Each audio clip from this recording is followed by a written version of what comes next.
Hello everyone, and peace of Christ all of you. Please invite your friends and bring your beer with you. For sure if you are over the age. Because, you know, there is a halal beer. Yeah. And there's halal whiskey. And there's halal black label, Bud Light, Budweiser, Heineken. You know, Islamic cult is the most awkward, silly, stupid religion, if we can call it a religion. And today I will show you an example. This is a very well-known Abdul for the Mohammedan. Supposedly he's a Abdul, big Abdul, you know. And he want to tell us something very important, you know. And me, myself, I learned my religion from the Abdul. I mean, those are the ones on the TV because they are there to teach you how to go to heaven. Those are the guys. This is the way. I mean, this is the way to go to heaven. Sorry if my voice is not good. I was singing because I was drinking beer. So let us see. Ali Ibrahim saying there's no Ali. Okay, Ali is saying there's no halal beer. Well, Ali, people can go right now and search on Google and they will find there's halal beer.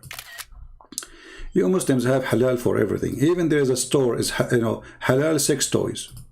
Don't make me make a video about it. Halal sex toys. If you don't believe me, I can do a little search and I can show it to you. And this is why I'm saying Islam is the most awkward, funny cult.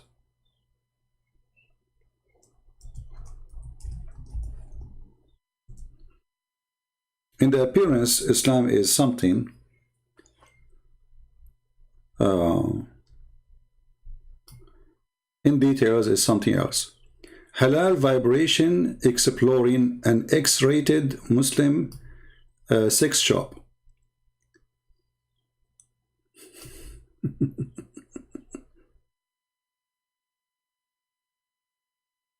What makes sex shop halal? UK first halal sex shop open online.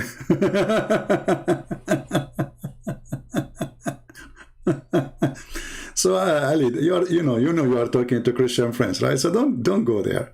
I mean, those things. No, we don't have this. Those you can say them to somebody have a blue eyes. You know, somebody do not know Arabic. He don't have the knowledge of this funny, stupid religion. You can say no as much as you want, but not with us. We don't have halal beer. We don't have halal beer. Yeah, right. Sheikh, tell Ali, our friend here, who is watching us, do you, Muhammadan, have halal beer? Beer. Not all beer is haram. Brother, not all beer is haram, brother.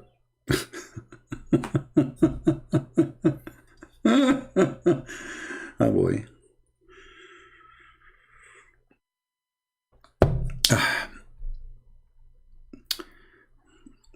Ali, are you there?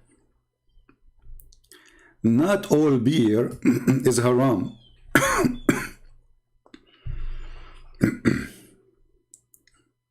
Today my voice is not good. I don't know why. Maybe I drank too much coffee. Beer. Not all beer is haram. Not all beer. So we have. Are you drinking beer now? What? Not all beer is haram, and he grab a drink. Okay, tell us about it more. Beer that is prohibited, and they have beer that is halal. How do we judge? How do we judge? We do that through the end result. Oh. If we have a beer that is called non-alcoholic, and it has 0.3 or 0.5% alcohol in it. Look, what the heck? So how it is non-alcoholic and it have 0.3 or 0.5? I mean, guys, did you hear this? This religion make you genius. This drink is non-alcoholic. It have 0.3 or 0.5 alcohol. But you just said it's non-alcoholic. So, is it alcoholic or not?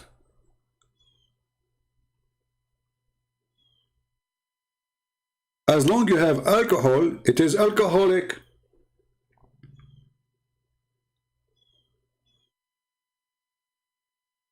And he will explain to you more. Just listen carefully. Things will get more complicated later. Alcoholic. And it has 0.3 or 0.5% alcohol in it. Doctors and professionals say that if you consume a six-pack, it would not intoxicate you. Brother, 6 packs. Brother, you take 6 a drink from this, you take the 7, you are drunk.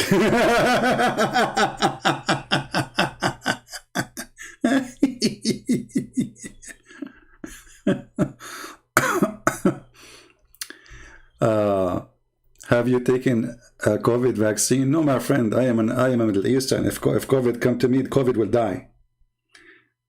I can show you a video actually. Once a mosquito, she did bite me. She died immediately, brother. What are you talking about? You know, we are Arab. Don't you see? We are the one who come with this genius religion. No COVID can affect us. No mosquito can kill us. Come on, what are you talking about? Al-Qaddafi is my cousin. Saddam Hussein is my uncle. And you are asking me to take COVID-19 vaccine? What's wrong with you? This guy is crazy. Something wrong with you. You are not thinking perfectly, you know, like we are the Arab, we are the best in the world. Shakespeare is my cousin. His real name is Shakespeare. You know, do you think Shakespeare, he need a COVID-19 vaccine? Come on. Especially he's dead now, so he will never need it anyway. We go back to our topic. So if you drink 6 bags, it doesn't affect you? Really? 0.3 or 0.5% alcohol in it. Doctors and professionals say that if you consume a six-pack, it would not intoxicate you. Hence, it is halal. Because the Prophet gave us the parameters, alayhi salatu wasalam, of what is halal and what is haram. When he said in an authentic hadith, whatever intoxicates in large quantities, then little of it is haram. So, if someone drinks a glass of champagne and he's not intoxicated, he does not have the right to say, it's halal for me. I'm just a social drinker. They were throwing a toast, so I just drank half a glass. And it did not intoxicate me. Said, Akhi, if you drank, or if you were to drink a large quantities of it, like 5 or 6 glasses, would you become intoxicated? He said, definitely, I'd become wasted. In this case, a drop of it, one single drop, is haram for you. Look at this stupid, awkward cult. He just said, when he described the halal beer, that doctors, they say, if you drink 7 packs of it, you are fine. Correct? And then he compared it to champagne. And he says, if you drink 6 of it, are you going to drunk? He said, yes. So, the same. So, it's about the quantity, you know, of the drink you take will make you drunk at the end. It doesn't matter what drink you are drinking.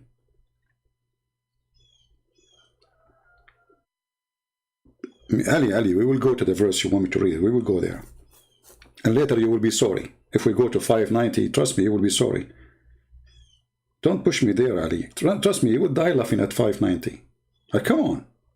Ali, why you are, you know, Ali, are you paid by Christian Prince? I mean, if I want to laugh at Muhammad, I will go to chapter 5, verse number 90. Why you are doing that to your Prophet, brother? You know what? I'm going to go and do what Ali he wished for. This is what you get. It's what you wish for. Here we go. Brother. And now don't tell me I don't want to read it. And don't tell me, please don't show it. Okay. And I will show you in a second why you will regret asking me to show you this verse. All you who believe drunk and gambling, etc., and playing games, etc., those abomination of shaitan. But isn't it this is your prophet?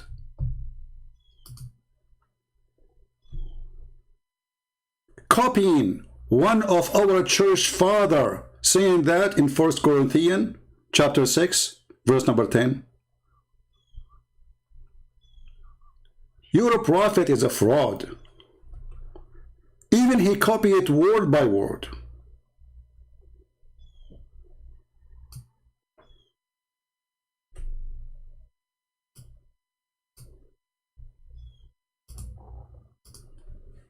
Do you see it, Ali?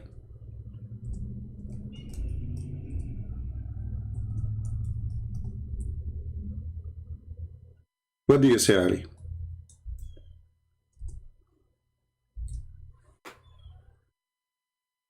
And guess what? You Muslim, you keep attacking Paul and say that Paul was an evil man. When your silly Quran is copying Paul, word by word. And actually, Paul is more clear in the verse. He said, those who do those things, they don't go to heaven. Where in the Quran it says, those who do things, they will not go to heaven? Show me. Can you show me? So here actually, because you mentioned this, you expose your God, that your Muslims are not really conservative in your religion. Adultery, you go to heaven. Sex with the children, you go to heaven. Sex with watermelon, you go to heaven. Sex with the child, you go to heaven. Being drunk, you go to heaven. Anything, you go to heaven.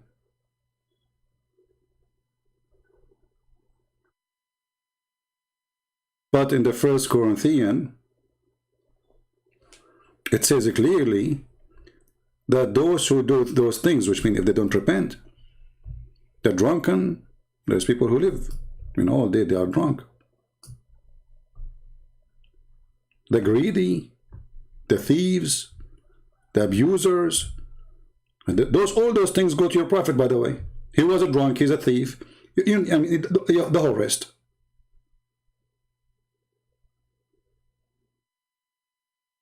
So when a Muslim he says to us, show us please chapter 5 verse number 90. Did you prove to us that Islam is from God? Let me show you how we laugh now.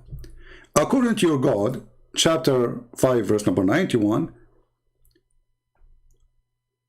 that shaitan he used those things to make you hate each other. Correct? The verse in front of you, and this is the one you choose for me.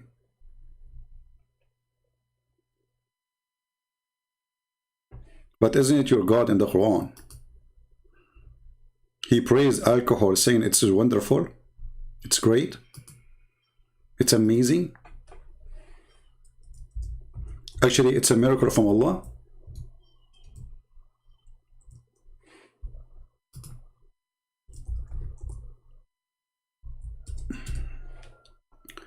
So how alcohol is from shaitan, and then alcohol is a sign from Allah, and it's a good privilege, good deeds, it's a good provision. Your prophet and his companion, they used to be drunk 24 hours, 7 days a week.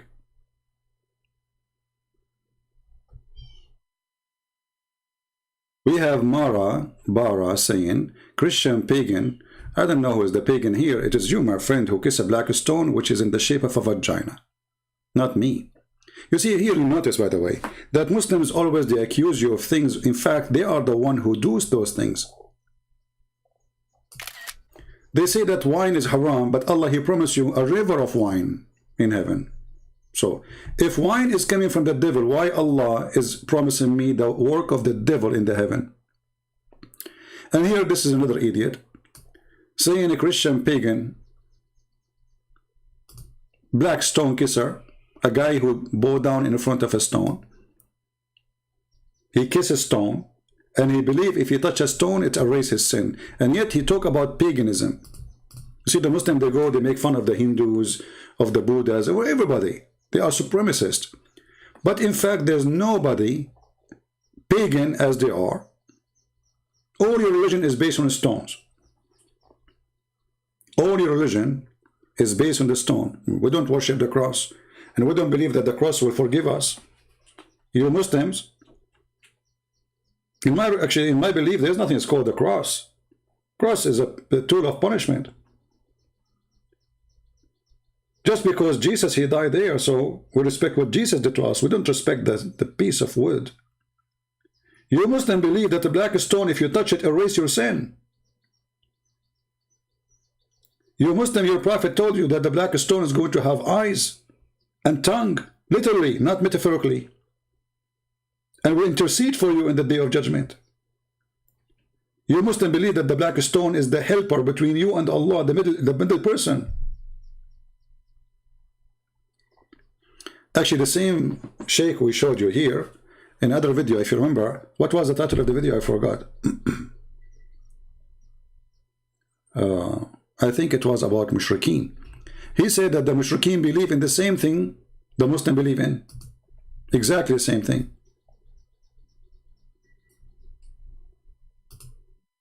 Let me find the video for you.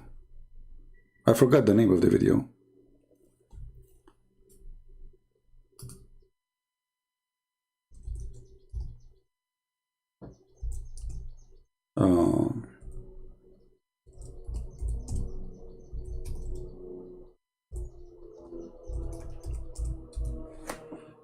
Let us see.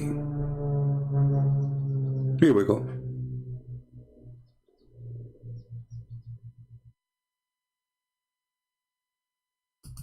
Let us see if we get it here. Oh, this is my video. I searched for it. I found my video. Hold on. So now I need to find where the sheikh he took. Hold on. Okay, this is my video. I could not find the video of the sheikh himself directly, but it's my video. It's okay. It will do the job.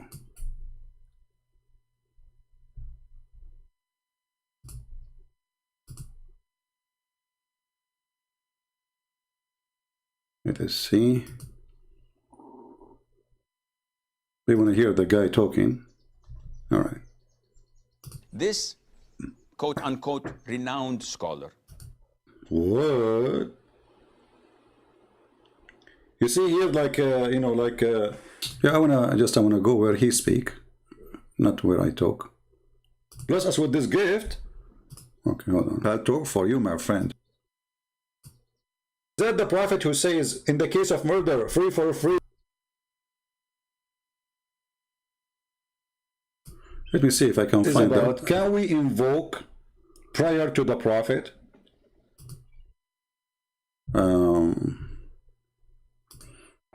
I'm trying to find what was the name of the video. Hold on.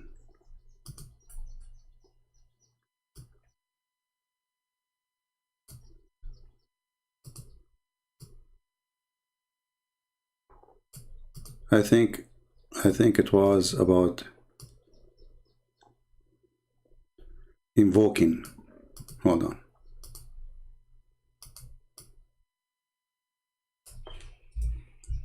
And then you will see your sheikh saying clearly that the kuffar are the same as you. Both of you invoke God, idols beside Allah. Both of you worship the same God, Allah. let us see. Maybe this one here. So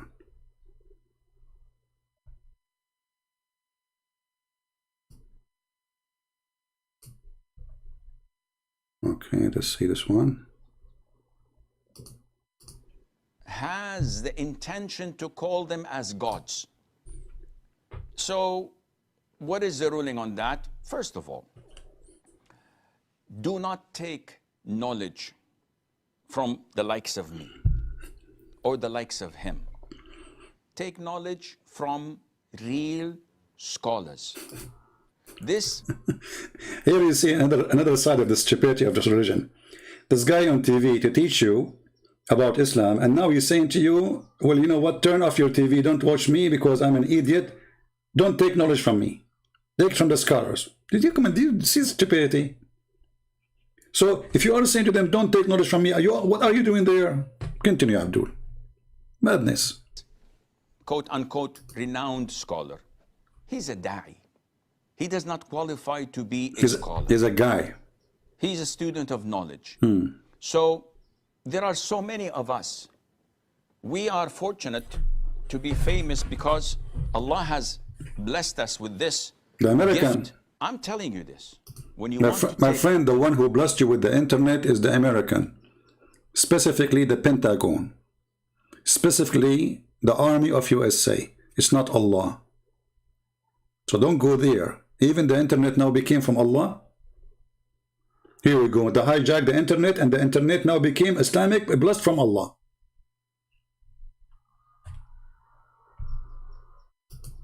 knowledge, proper knowledge, especially when it comes to Aqidah. Don't go to Tom, Dick, and Harry. Don't go to people who keep on. What do you mean? We cannot go to the tit boy? The tit boy, SMC, you know, Mimi, Fifi, Susu, Dudu. No, we cannot? Oh, okay. Switching in the so those who adopt. Yeah, this video, obviously somebody did editing for it. I mean, this guy, you see, this guy who copied this video, this is what they do, copy paste. But they cut. They don't copy paste, they copy cut. I mean, why you don't put the video of the guy as it is? For most of their life, a particular opinion. Then they change to a second opinion. Like Muhammad. Mut'a is halal. Then mut'a is haram. Then mut'a is halal. Then mut'a is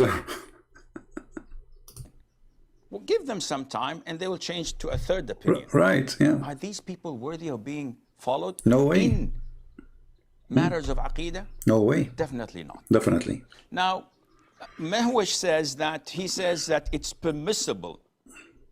I doubt he says it's permissible. I would suggest or presume that he said it is not shirk, but it is prohibited. Because if he says that it is permissible, then he would have gone to the dark side, which is the super Sufis who believe and... If you ask the Muslims, is the Sufi Muslims? They say yes. Now the Sufi are not Muslims. All the people in Turkey are not Muslims no more. They are not. The Shishan, they are not Muslims. Anyone is Sufi, half of Egypt is not, you know, Mimi, the tit boy. Oh, I have a party in my backyard. Wow, look at this. 4 eagles. What? Let me record them, hold on.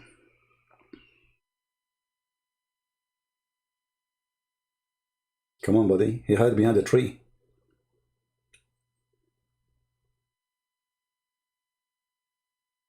I don't know if you can hear the eagles, guys. Can you hear them? They are making the noise.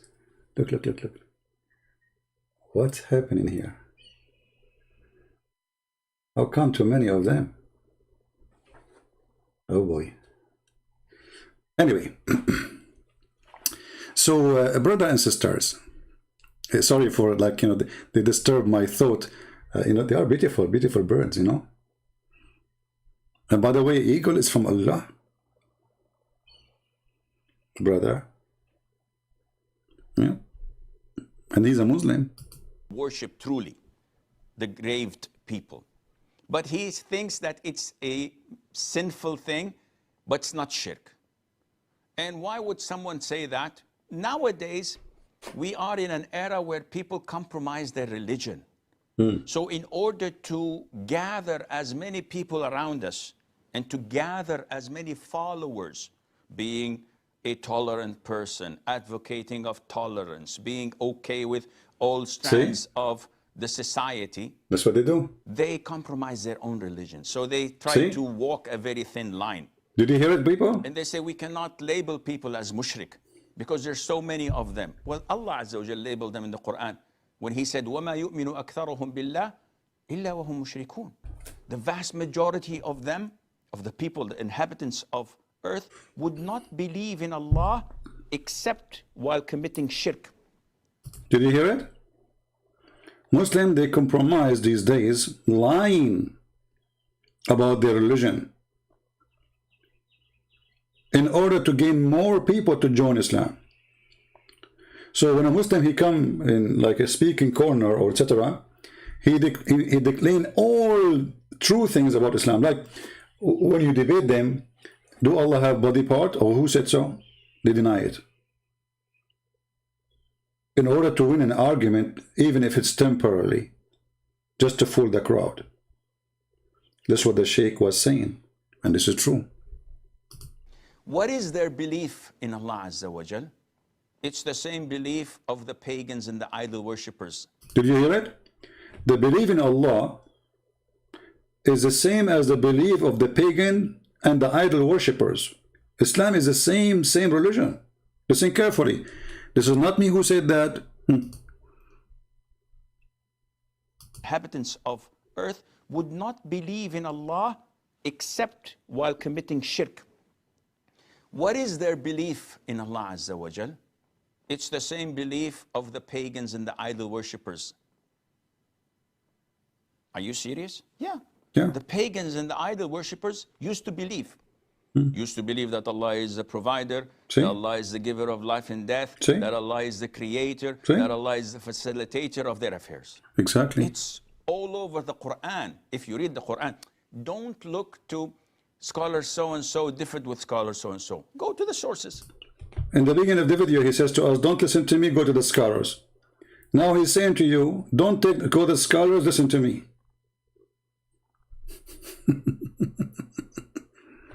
Stupidity is amazing. So the pagan, did you hear it? Where is the guy Marabara?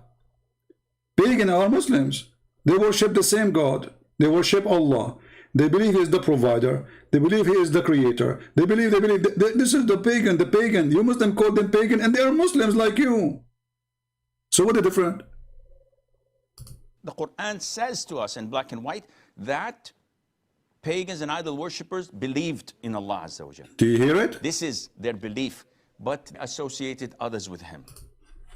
The Muslim today, they associate it with the Arab associate before the black stone and the Kaaba. When Muhammad says the black stone and the Yemeni corner, whoever of you touch them, it erases his sin. Well, this is the same as the Arab too, the pagan. You Muslims are pagan too. Let us see how that will work. Let us go to the hadith.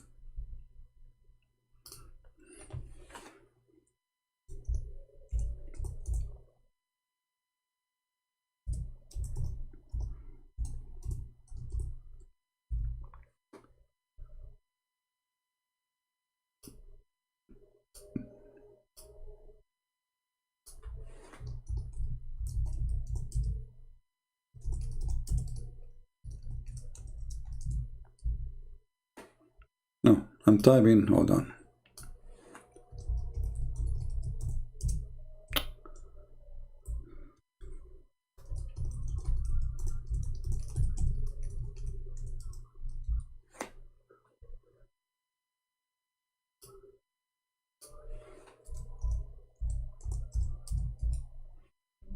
Oh.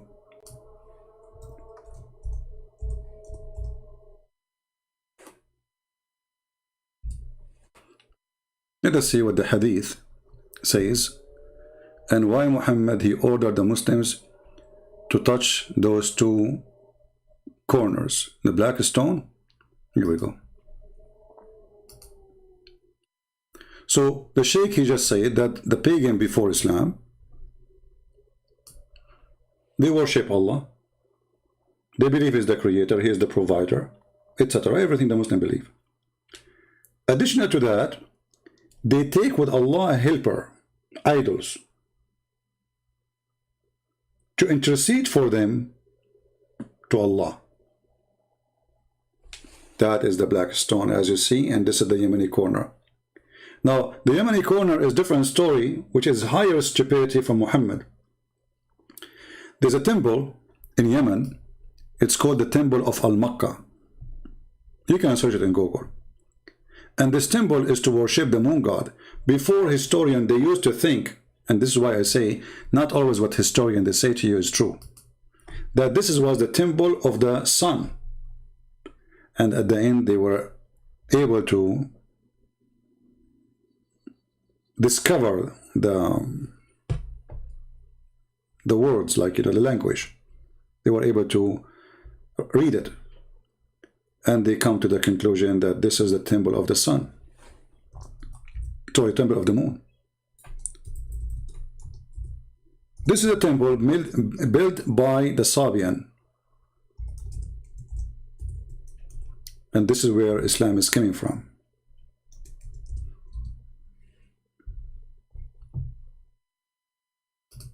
Let me show you.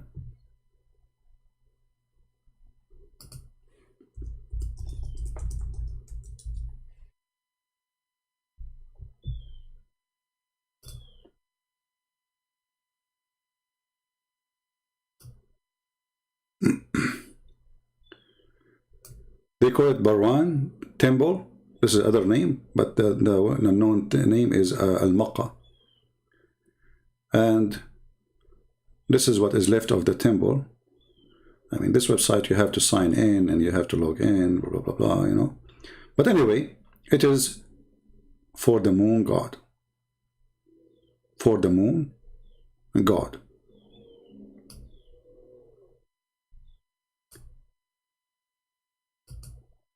And this is again proof that the one who wrote the Quran is an idiot.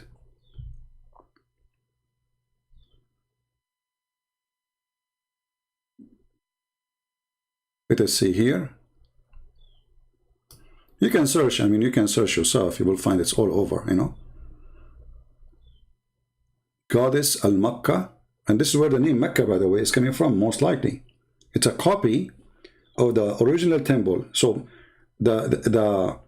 you see here they use the Q letter because in Yemen some words they pronounce like a letter K, they say Qa. So this is Al-Makkah, Al-Makkah, the temple of Al-Makkah. So the Arab, they wanted to have a competition. Instead of going all the way to Las Vegas to play in the machine. Why we don't have a machine here when we do gambling here? So what they did, they went to a temple of Al-Makkah and they brought some rocks from Al-Makkah and they put it in the Kaaba.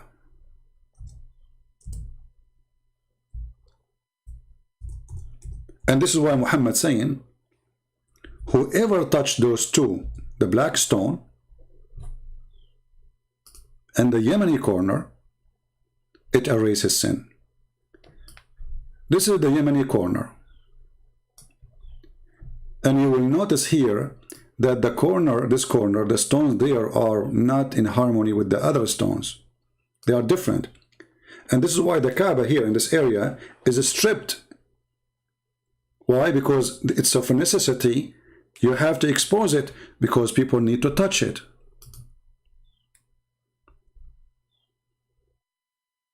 And if they touch it, your sin will be erased.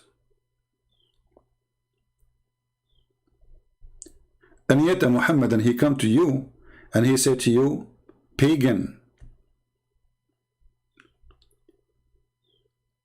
Even they will put police around those stones, because some Muslims, they come and they bring little knives and they try to steal little rocks from it. And people fight over to get close and touch the stones, because everybody want his sin to erase. Child molesters, criminals, you name it. Same exactly for the black stone, which is made in the shape of a vagina.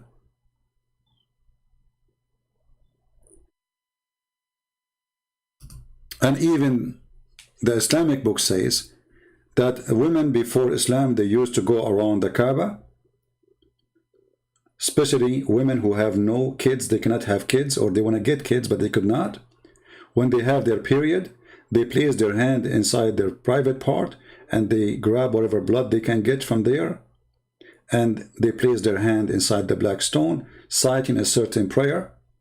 And this is why the tafsir book says, and the black stone used to be white like milk, but the sin of mankind made it black. And he explained why women, they put their hand inside the black stone, because those women believe they could not have babies because of their sin, a sin they did.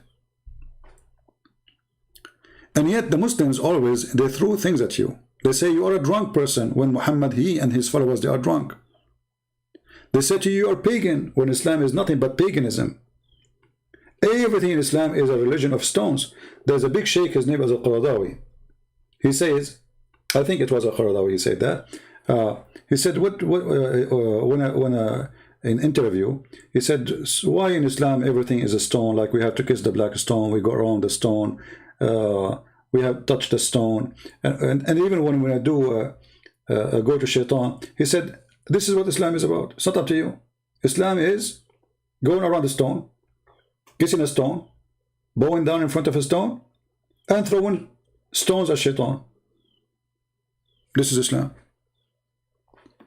But in the same time, the Muslims, they accuse you that you are pagan, even they are the one who bow down in front of stones.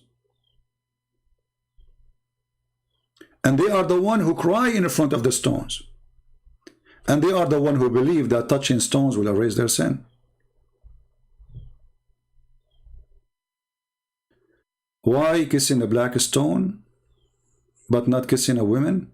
Pagan? Ali, I think you are being stupid here. Because, my friend, I don't want to call you stupid, because stupid ones can be insulted by calling you stupid. I don't know how Muslims think. I mean, what this guy here, what did you eat? I think this is the influence of camel urine, which your prophet, he prescribed for you. Why kissing a black stone is pagan, but not kissing a woman? My friend, if your dad did not kiss your mom, we will not have a stupid one like you.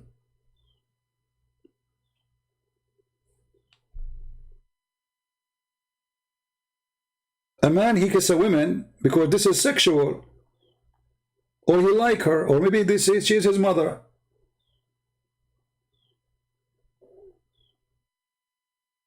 But kissing a black stone for what? And the black stone is in the shape of a vagina. I mean, where do those people come to us from? Here we go. Mara, she said, or he, I don't know, kissing your mom does not mean you worship her. Are you Muslim believe that your black stone is your mom? Huh? Look how desperate they are. Look at the answers. And remember, they are the one who opened the topic, and now they are trying to close it down. Kissing your mom is pagan? Is the black stone your mom? Huh? I mean, do you see how silly and how confused they are, and they do not know what to say? Is kissing your mom is haram? Is kissing your mom is pagan? What my mom is my mom. The black stone is what? My mom, she did feed me, she carried me, she held me, she nursed me, she did all things to me. My mom is not a stone. Because they cannot explain their paganism which they threw at us. Remember, they are the one who throw those things at us. Look, this guy, Marabara. I don't know, this name is coming from where? It's like coming from the moon. Marabara, CP, Christian pagan. Look, they are the one who opened the topic, and now they try to close it.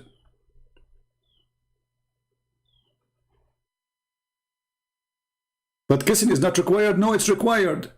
It's a big time required. Let me prove you wrong, my friend. You see, Muslims are really silly when they try to defend the religion. Why this man is doing it? Because the Prophet says, touching them erase your sin, so it is required. It became an act of worship in order to erase your sin. So don't tell me it's not required. And as long as it's not required, why the Prophet he did it? And why he said to you, if you touch them, it erases your sin? It's not required, as you say. But as you see, no, it's required because it is the way to erase your sin. Right?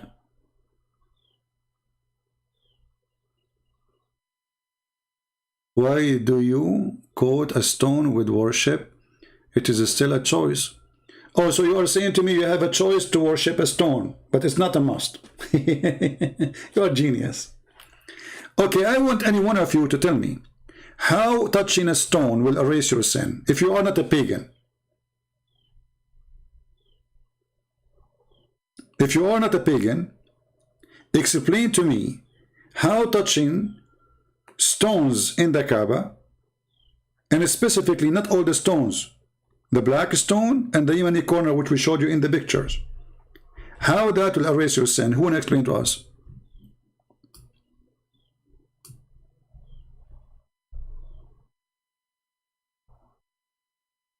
Anyone?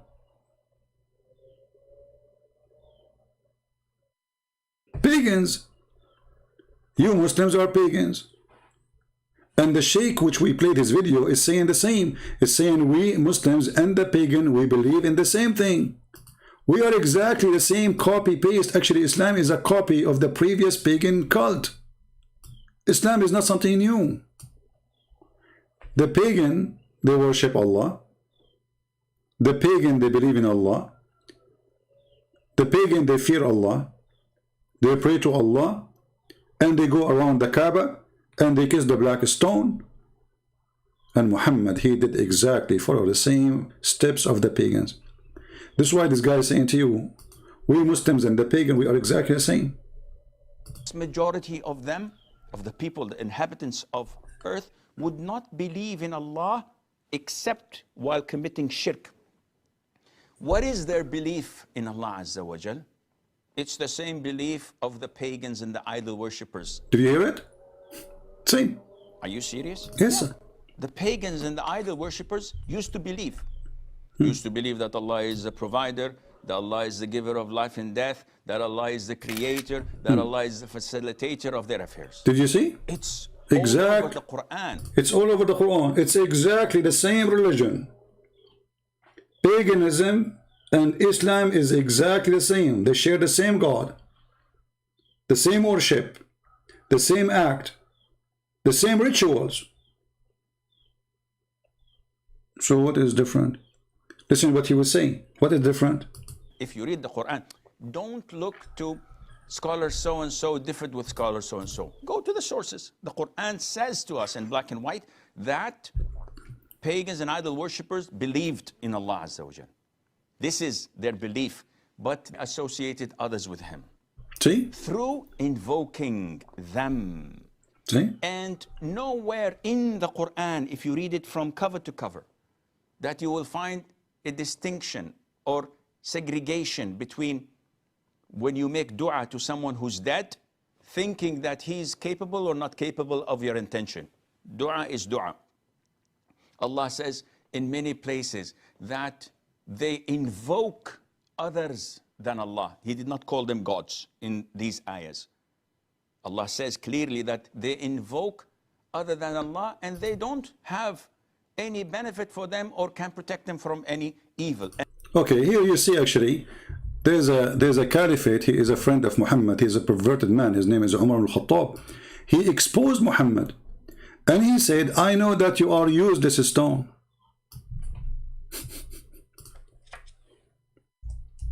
Just because the Prophet kissed you, I'm kissing you. You're useless. Who was telling the truth? Umar or Muhammad?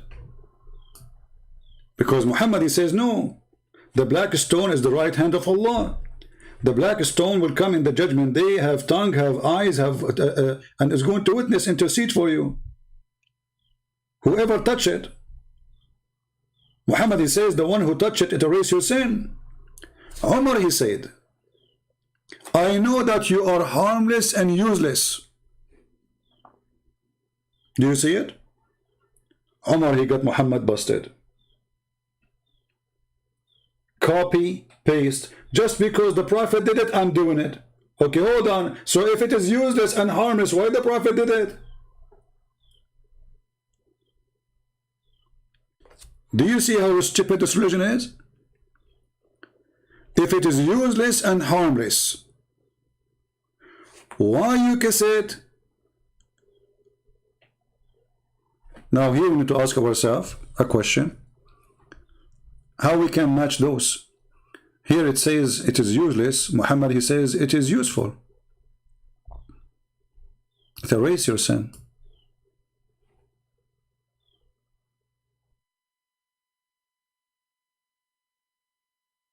Do you see how silly, stupid this cult is?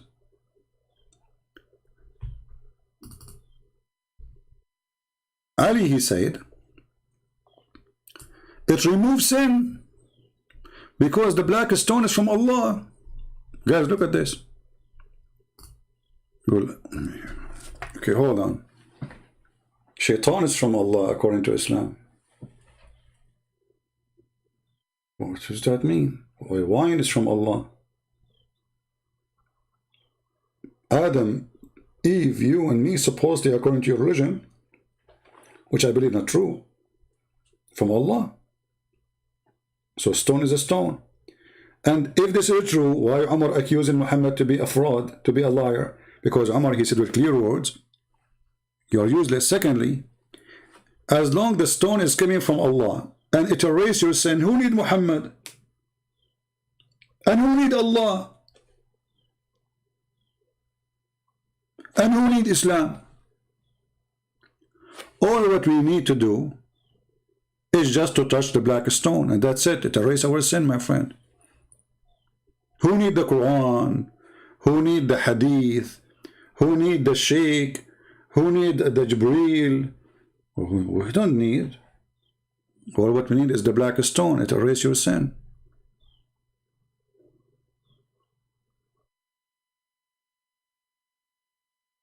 No brain. Brainless. That's it. Go and touch the black stone. If we ask Ali, as long as Ali is the genius who is volunteered to answer us, or Mara Bara, why the black stone is made in the shape of a vagina?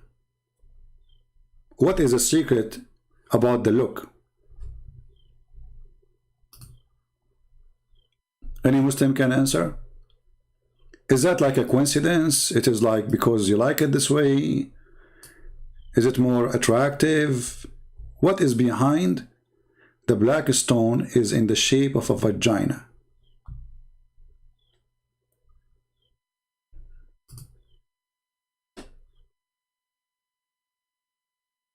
Is that because this is the stone of fertility?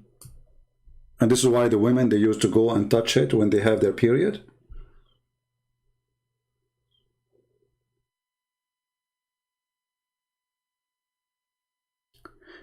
Let us go and see the history of the Arab.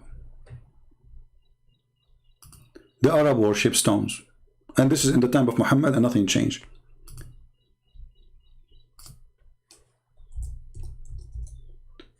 If the Arab could not find the stone, is unique stone, let us say, they make a stone. Look at this.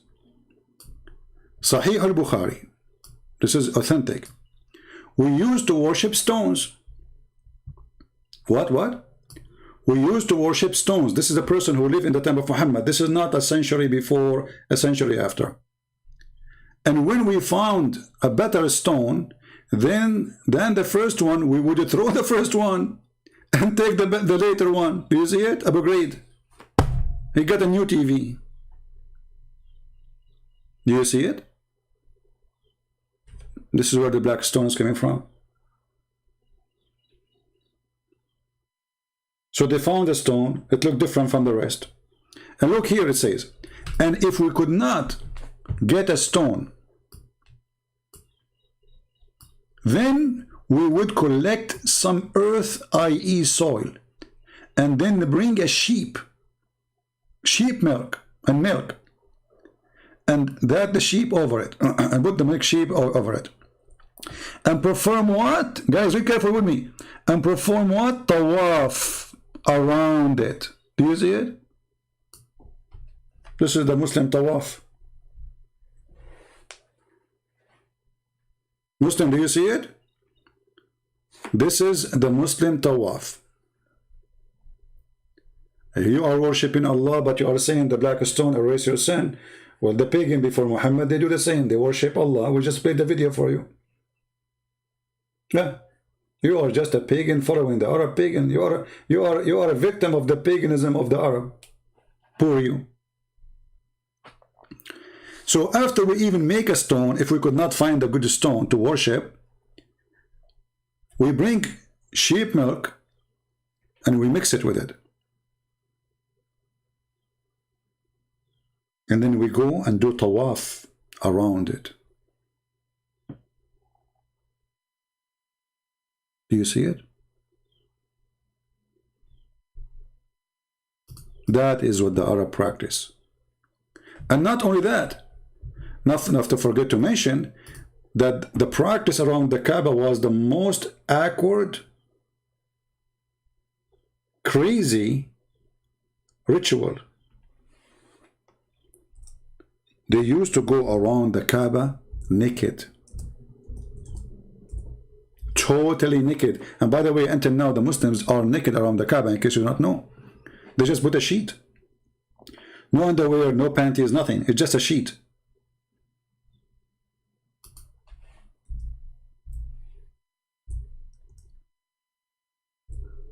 So they try to change a little bit. And why they changed? Muhammad, he like a woman. She was going around the Kaaba naked, and he felt jealous because he want to have her as a wife. And you can find that in my book, Secrets of Allah. She was singing, making a point, going around the Kaaba, totally naked. And Muhammad, he saw her. He saw the nipples and the pebbles and the and all the things. And then Muhammad, he told them, nobody go around the Kaaba naked after now. All those years Muhammad was watching naked people go around the Kaaba, never open his mouth against it. Never.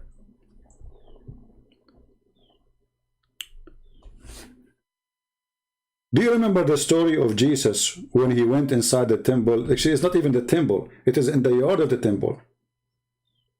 Not even the deep yard, the outside yard. He flipped the tables on them. He said to them, you made the house of my father a bazaar. Muhammad watching people going naked, doing ritual nakedness in around the Kaaba, the house of his God, and he do nothing about it. He's watching.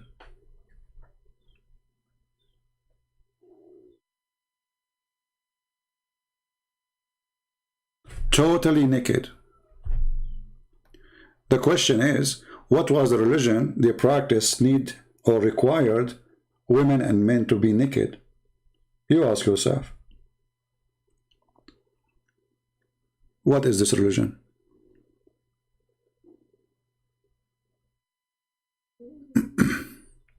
So you throw at us paganism, and as you see, paganism came back at you harsh. And you throw at us and you say that we Christians, we drink and we get drunk. Yeah, there's people that do that. but it's not encouraged in the Bible. The Bible say the opposite. And your God, he copied Paul.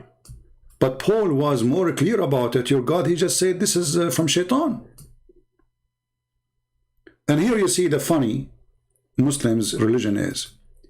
They claim that Islam is good religion. And they attack Paul non-stop. When we find that Allah, he still what Paul he said, and he put it in chapter 5, verse number 90. Almost word by word.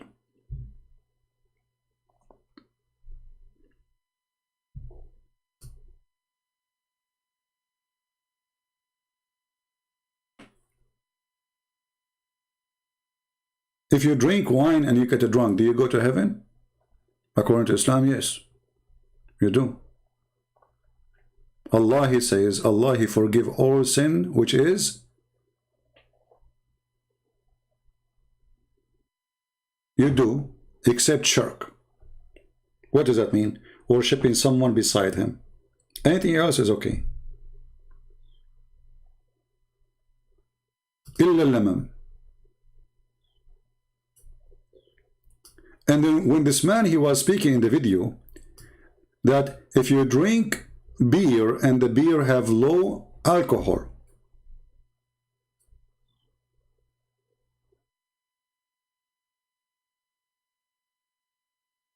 have what? Low alcohol is okay. Well, we can use that method for everything. I have low pork in the food. I have low drugs in the food. Low cocaine. Low. And actually, he gave us an example showing the stupidity, where he says, if you drink 6 packs of this, you don't get drunk. And if you drink 6 champagne, you get drunk. So how come the first one is halal, the second one is not? Because obviously, what is forbidden should be is making you drunk or getting drunk, not drinking. That's what you said. And here you see the hypocrisy of this cult. They legalize anything they want. They approve anything they want. When they want. And they have beer that is halal. How do we judge? We do that through the end result. If we have a beer that is called non-alcoholic and it has 0.3 or 0.5% alcohol in it, doctors and professionals say that if you consume a 6-pack, it would not intoxicate you. But isn't it Jesus said, little of it bless your heart? Guys, is it true that Jesus says little of it bless your heart? Do you see this hypocrite cult? So now he's saying to drink, as long as it have little of it, it's a bless your heart. So you don't forbid alcohol totally in Islam. It's a lie. And Muhammad used to teach Muslims how to make, to make alcohol. And the Quran praise alcohol. And what make it more funny, that Allah claimed that alcohol is a miracle from Allah. Muhammad trying to explain to the Arab they love to drink. Do you see a drink and you get drunk? Do you understand how this is happening? It's a miracle from Allah. The verse in front of you.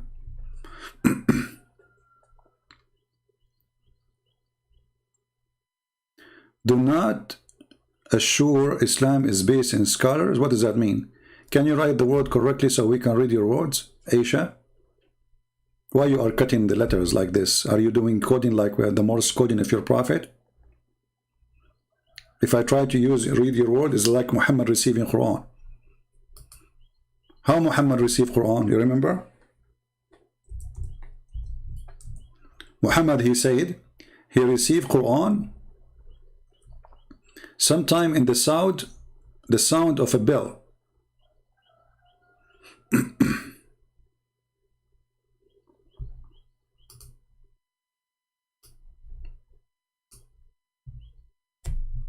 Look at this mad person. How Allah He sent him Quran?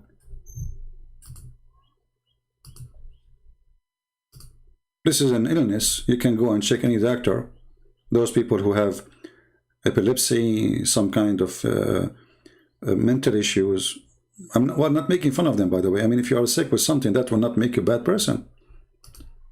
I mean, this is just unlucky. This is what Muhammad he hear when Jibreel he give him Quran.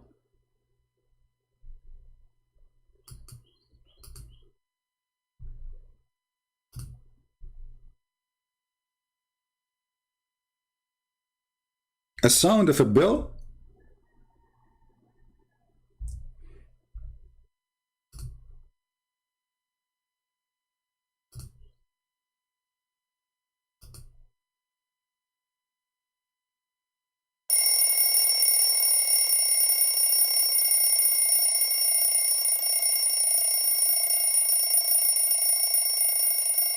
Okay, this is verse number 1. All right. Now I will give you verse number 2.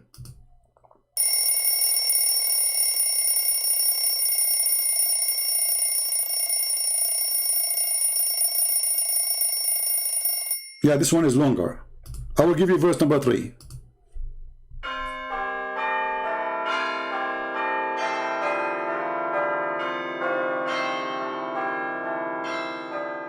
Sorry, this is a Christian verse. It's by mistake.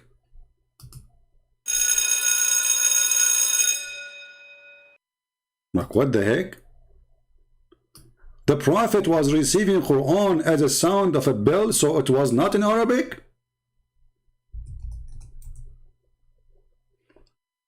Okay, so Muhammad he received a bell. How in the world it became Arabic?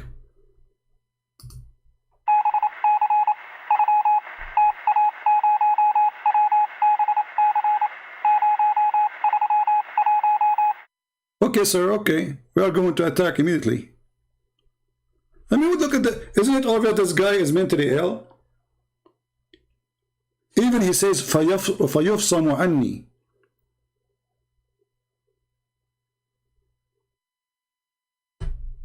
He is not aware. He is like, he faint, he go crazy. He is not aware of the world around him.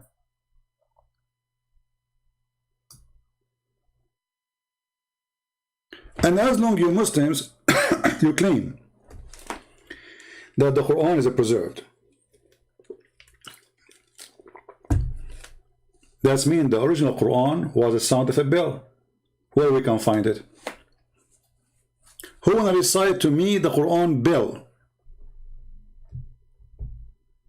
Don't you say that the Quran is preserved? Will Muhammad receive a sound of a bell? And what make it more stupid, Muhammad he said that the bell is the instrument of shaitan. Like, what the heck?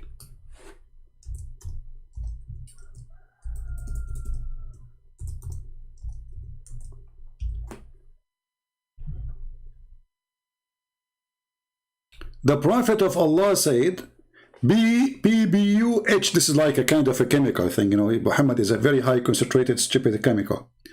The bell is one of the musical instrument of shaitan. Okay, that's wonderful. So Muhammad received what? The instrument of shaitan. I mean, it's super clear. Muhammad saying that, not me. What Muhammad received? How he received the Quran? He received a sound of a bell.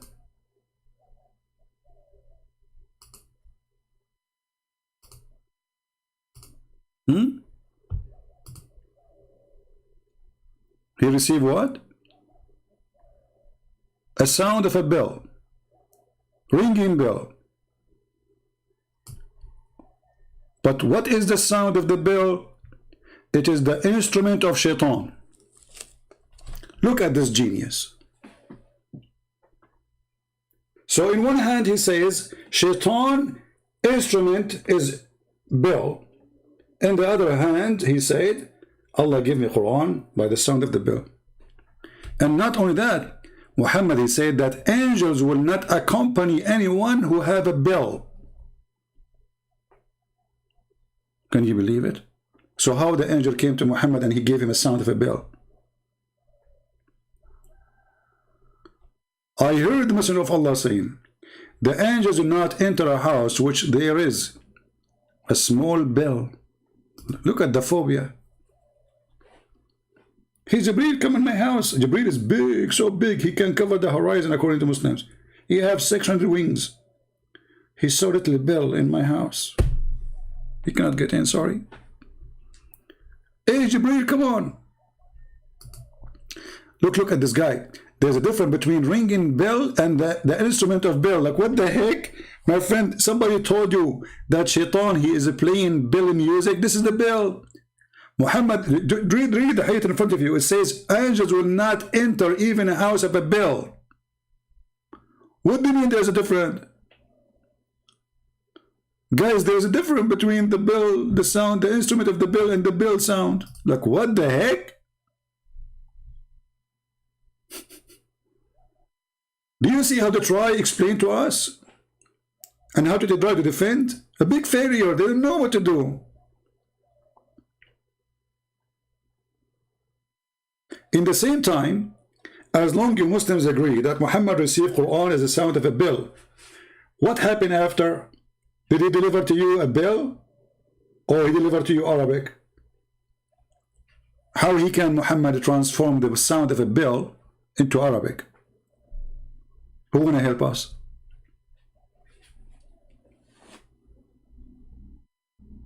Anyone?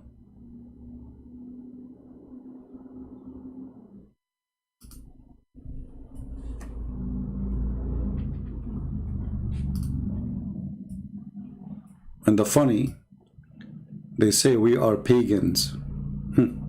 Look who is talking. Look who is talking.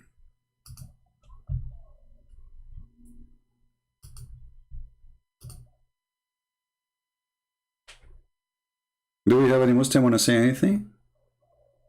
But just be careful, anything is going to be used against you when you talk to me. I'm not like arrest, you know. That's why Muslims, they advise each other not to call me. And if they call me, like the guy with his name, the tit boy, he said to the Muslims, do you like me to debate Christian Prince? Sure, brother. No, actually, he said, what do you, who you like me to debate? I suppose he is a hero.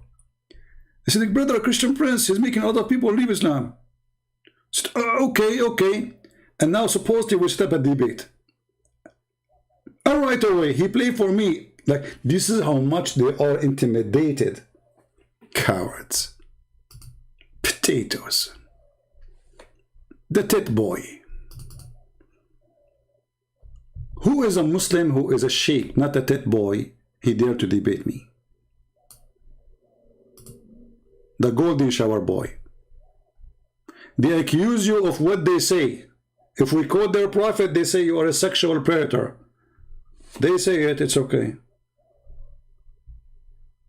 Have you ever even heard of a prophet, he ordered women to give their tits to adult, mature men? I mean, what? This is obviously proof that Muhammad is mentally ill. I mean, what kind of advice?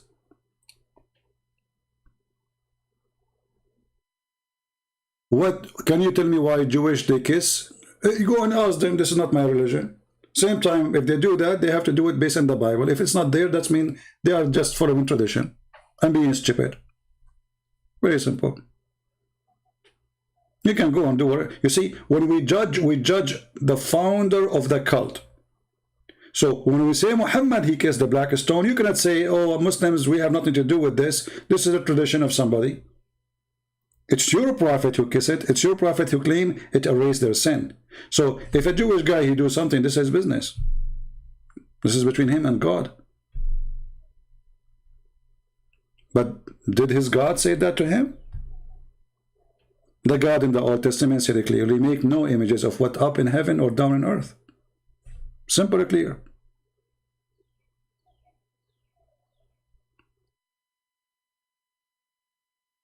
And one more time you call us pagan, I will send you free shipping and handling to Allah. black stone kisser. You want to insult? Try me. I'm a Middle Eastern. So if you like to insult, feel free. I will return it in the top of the head of your prophet with no mercy. So watch your tongue and behave, black stone kisser.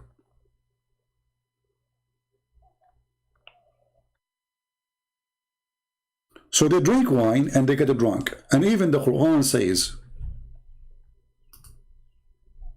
that the Muslims, they used to drink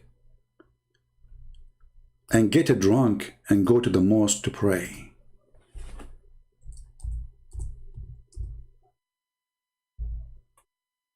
Can you believe it? And then when the Arab, they start making fun of Muhammad and says, what kind of companion you have? They are a bunch of a drunken. What Muhammad, he said, he did not say it's forbidden for you. He said, don't go to the prayer when you are drunk, okay? Read it, it's in front of you.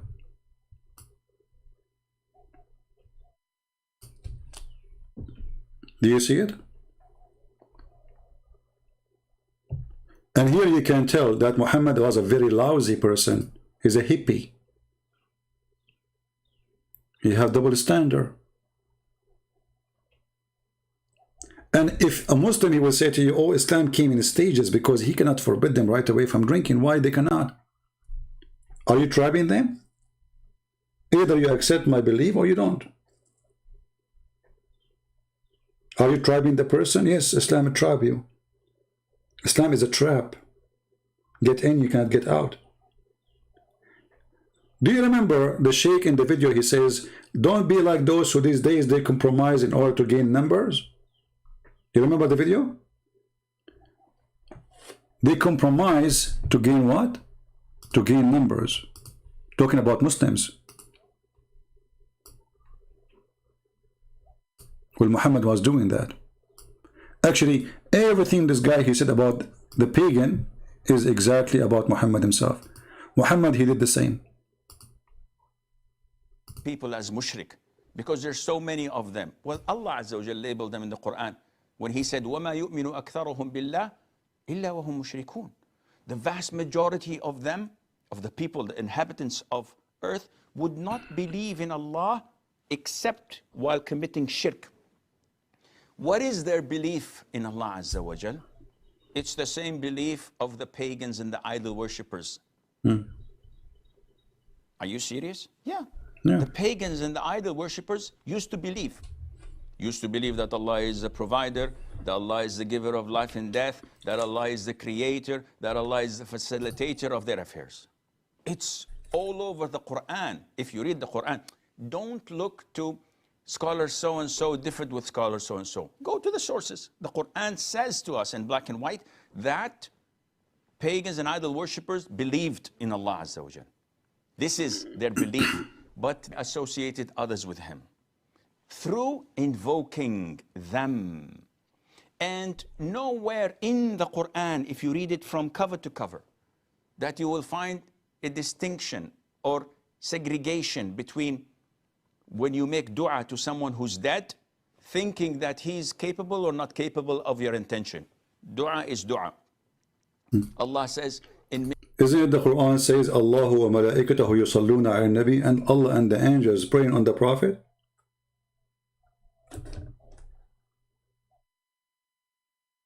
And here you find another stupid thing in this book. You see, Muhammad is a very sick person. He wanted to have all the attention. To the point, even Muhammad, he claimed that the whole world is created for the sake of him. Can you believe it?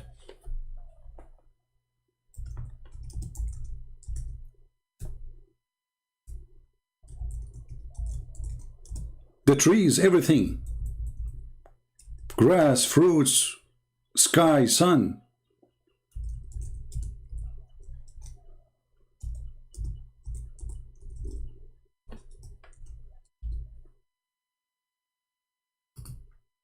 Everything created for the sake of Muhammad.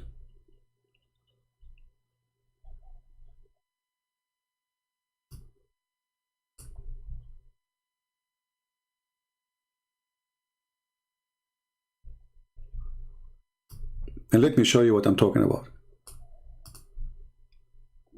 To prove to you that this person is mentally ill. With no question.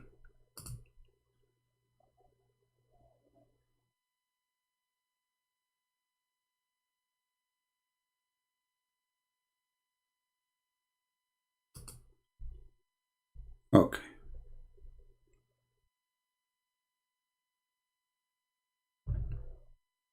Look at this. I don't know if the text is clear for you because it's not too much dark.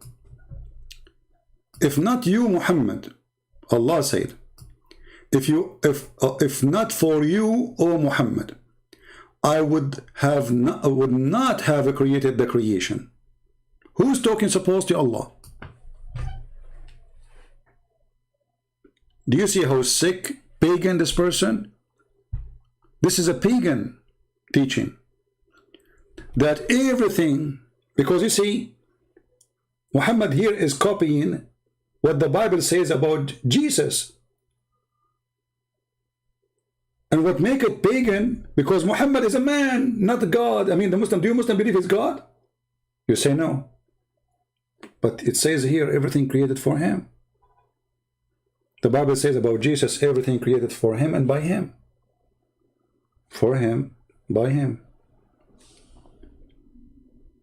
Here it says, if not for you, O Muhammad, I would not have created the creation, as if it's saying that Muhammad is Jesus. Do you see it?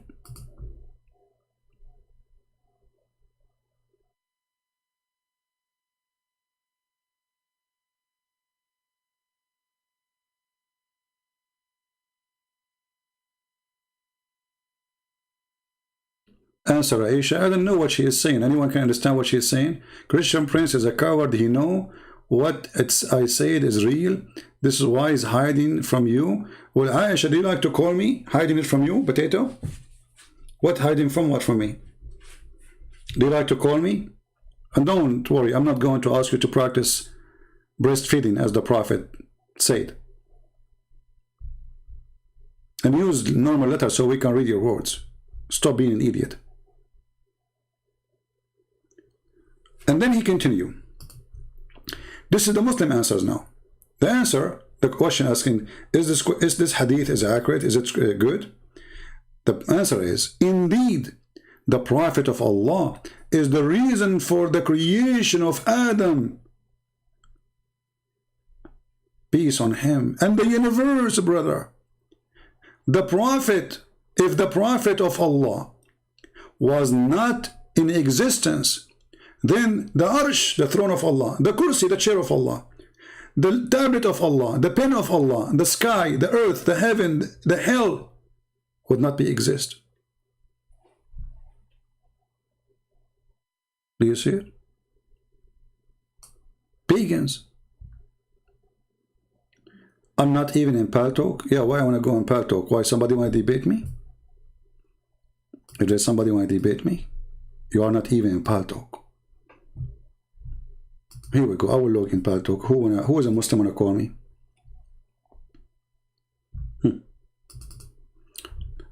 They complain about I am not in Paltalk. The second I go to Paltalk, nobody would do anything. Just be my witness. Let's see. Look how many is asking if I am in Paltalk. Look how many. Now we go in Paltalk.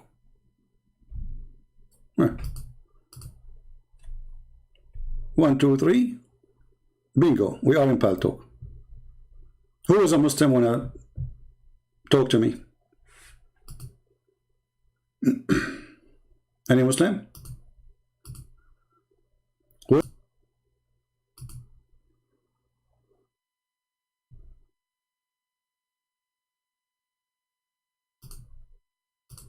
Hello? Potatoes.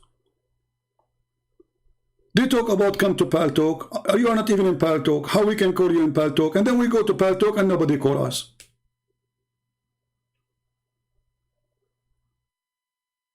You are not even potato. You are a mashed potato. All of you are heroes. Especially after I log off. Or you see a Muslim, he go online, he says, brother, I challenge Christian Prince, tell him to come here. I challenge him.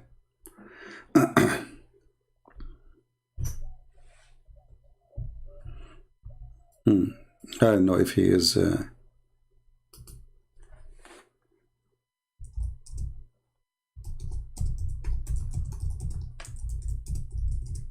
there's a Muslim, he texted me from before. I don't know if he is watching us now.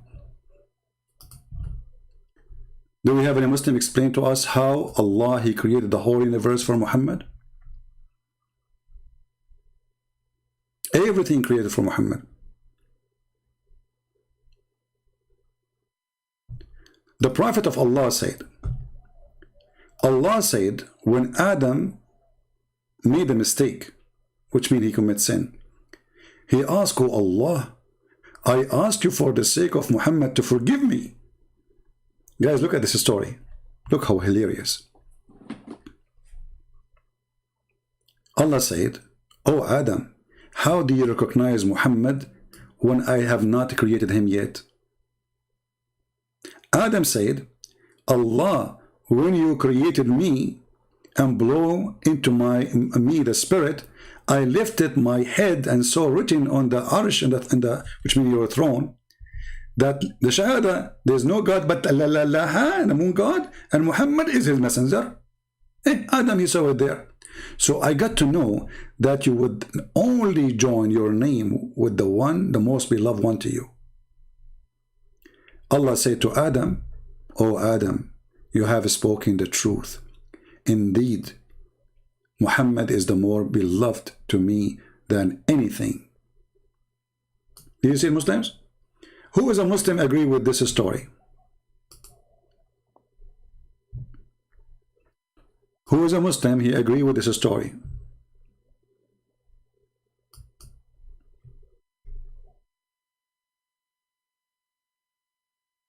Look at them. They don't know, they go between the bushes now. Pagans. Pagans.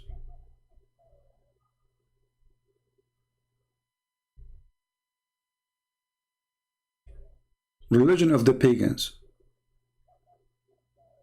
Allah himself exists for one reason, to make Muhammad happy. Allah, he joined his name with Muhammad. Did you see it? It's written in front of you. What paganism is? What the Sheikh he said about paganism, to join the name of Allah with the name of an idol or a man. That is Islam. Shahada is a paganism. It's in the front of your eyes.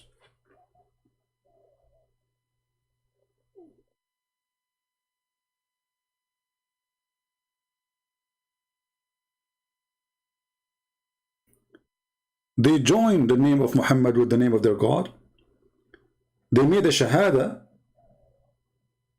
which is the way to get into Islam is to join Muhammad's name and the name of Allah.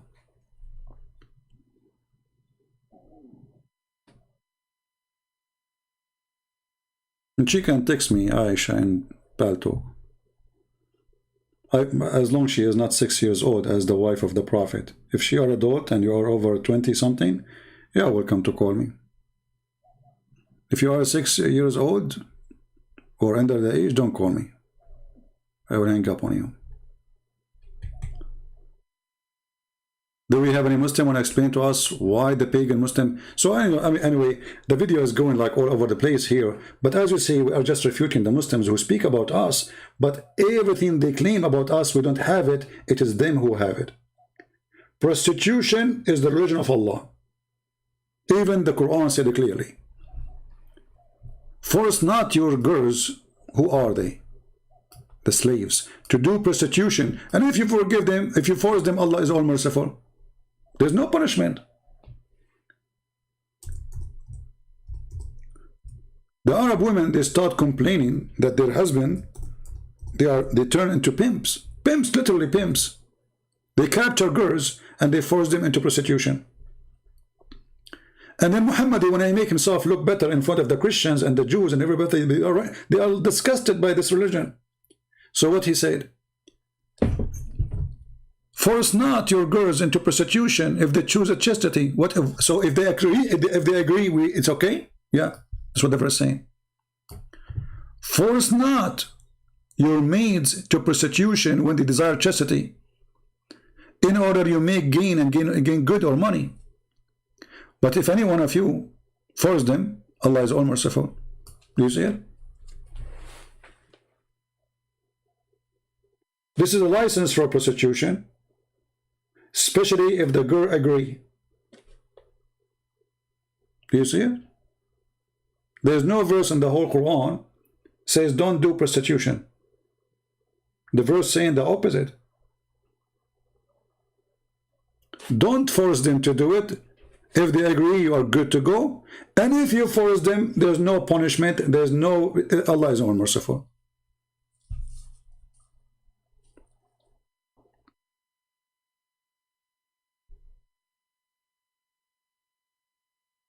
My friend, you do not need a phone. You just download Paltalk. It's for free. There's no need for phone. I don't use phone. All right? Why do you want to use phone? Paltalk, it's a free program.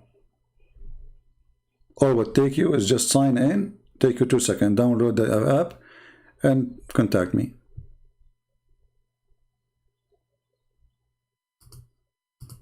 Any Muslim? And look now how long I am in Paltalk. For how long I am in Paltalk? Nobody is texting me. Here we go, I'm live. Do you see me? Online. Where is the Muslims?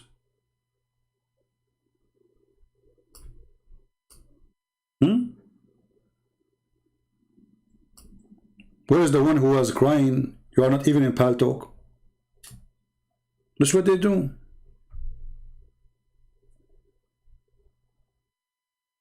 And now after I log off, a guy will go and make a video, says, Christian Prince, I challenge you, Christian Prince. Okay, here we go. Go live, no problem. Give me your Paltalk, I will call you. You can be live in your channel, no problem. Doesn't matter, I will call you. Even if you are too little for me, no problem. And if you claim to be big, so big, I would love it. So people will have fun. Who as a Muslim is going to call his sheikh so he can call me and show us the truth?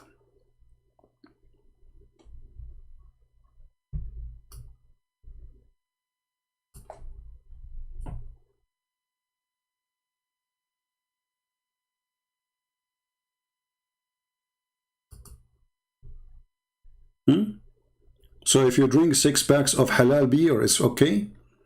If you drink 6 of champagne, is not. Or 0.5% alcohol in it. Doctors and professionals say that if you consume a 6-pack, it would not intoxicate you. Hence, it is halal. See? The stupidity. Well, who said if you drink little bit of wine, that will make you drunk?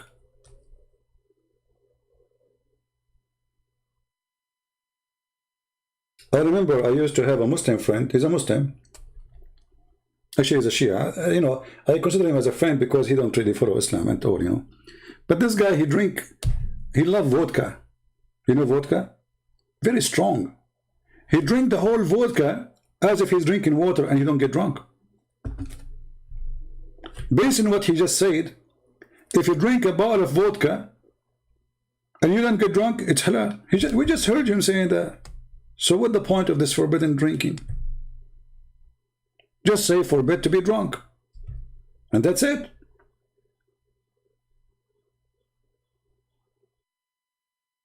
And what make it more ugly, he said that doctors advise to drink it, as it can be a medicine.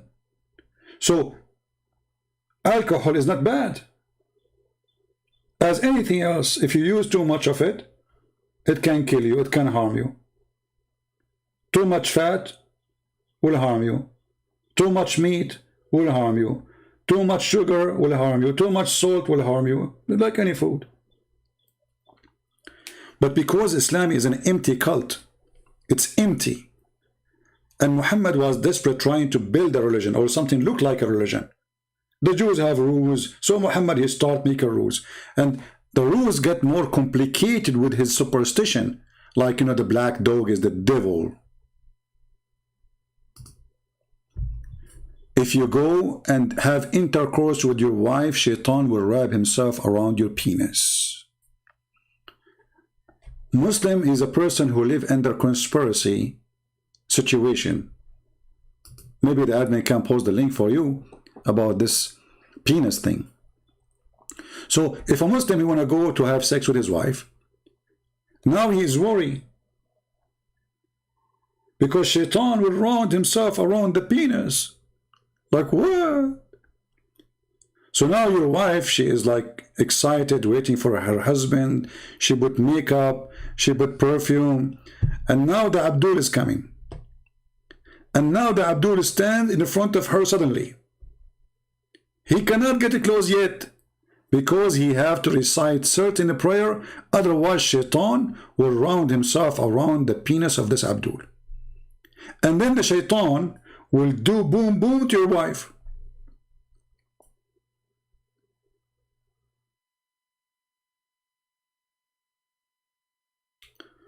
What is my thought about Mufti Abu Layth? Even this guy need my thought. They are comedian and they laugh at their religion. What do you want more? This guy, we should pay him.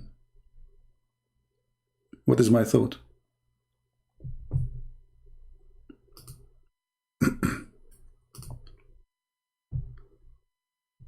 Even this guy need my thought. And you will find in the internet tons of stories about Muslim men, their wives is having an affair with the genie. And those are truly story, by the way. And they happened. There is witnesses. If you read my book, Sex and Allah, you will see what I'm talking about. Question, Assalamu alaikum. I'm married for 24 years. My marriage has not been one that I can be happy about. 24 years, not good. Okay. My argument have filed my marriage about 4 years ago. My wife starting changing. I have noticed that she would be sexually aroused, which I have not seen before, in her sleep. And when I wake her, she be angry with me. I need your help. Like, Abdul, you idiot. Obviously, your wife, she is horny. You are not doing your job. You wake her up to tell her what? You are horny? Do something. Hey, honey, wake up, wake up. So the woman, she is like in the limbo, and the Abdul in the bimbo. So he wake her up to tell her, wake up. Why you are waking up? Either you wake her up to do what you need to do, or don't wake her up so she get angry. And now I need your help since my marriage is heading to divorce. Now the sheikh will answer. Look at this. Look at this knowledge, brother. She's right. In the sense of sexual dream, like nightmare, a dream, illusion, hulm, from shaitan only, in the sense of inspiration, not in the sense of shaitan affects something in the person. Qadi Ayed, this is supposed to be a big judge, Muslim, he said. Anyway, let's see. Now the guy, is giving him recipe to stop his wife from being so horny at night. You need to recite Ya Wadud 100 times. Hey, married guys, if your wife is so horny and you do not know what to do with her, brother, say Ya Wadud 100 times a day. Okay? And your wife, she will not be horny at all. Let us start, me and you, right now. Ya Wadud, Ya Wadud, Ya Wadud, Ya Wadud, Ya Wadud, Ya Wadud, Ya Wadud, Ya Wadud, Ya Wadud, Ya Wadud, Ya Wadud. Look, the woman, she's calming down now. Look, she's not doing, like, she's doing a little bit. Like, the more I say it, Ya Wadud, Ya Wadud. I mean, look at this genius. This is Islam, superstition, story, stupidity. So if you say 100 times a day, brother, it doesn't happen to you. That's deep.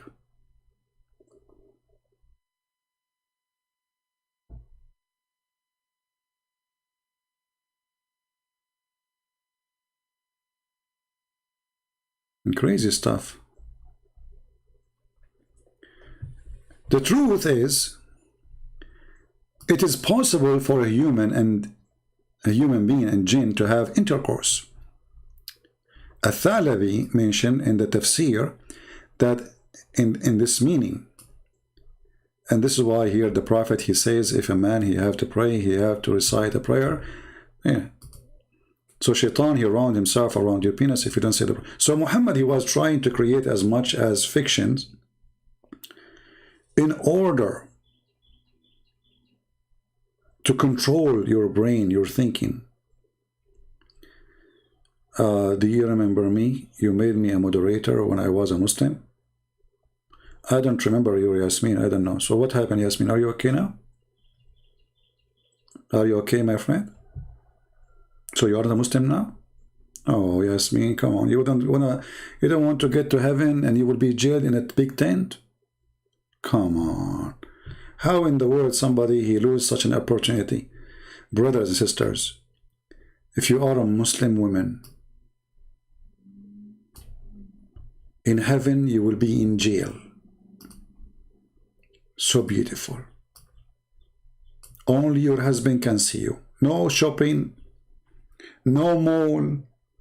For eternity, you are going to be jailed, brother, in a tent.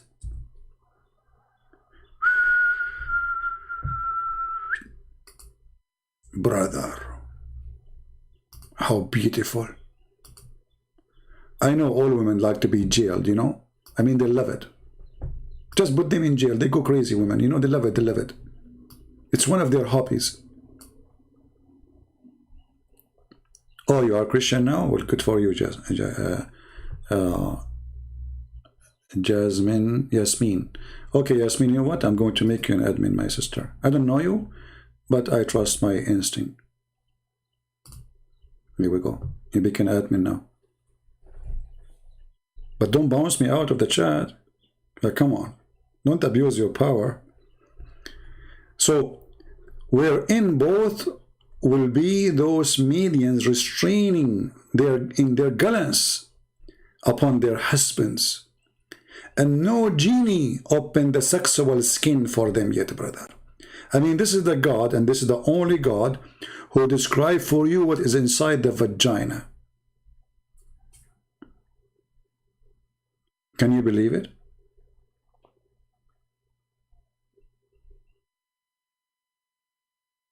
Do you see it? Look, Yasmin Qureshi now, she became blue. Alhamdulillah. Allah made you blue. Oh, laloo.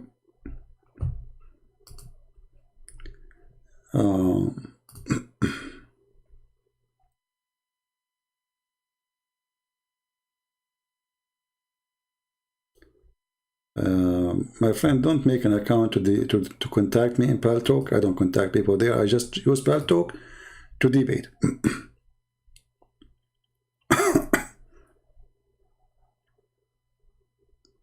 Okay, let's call this Muslim.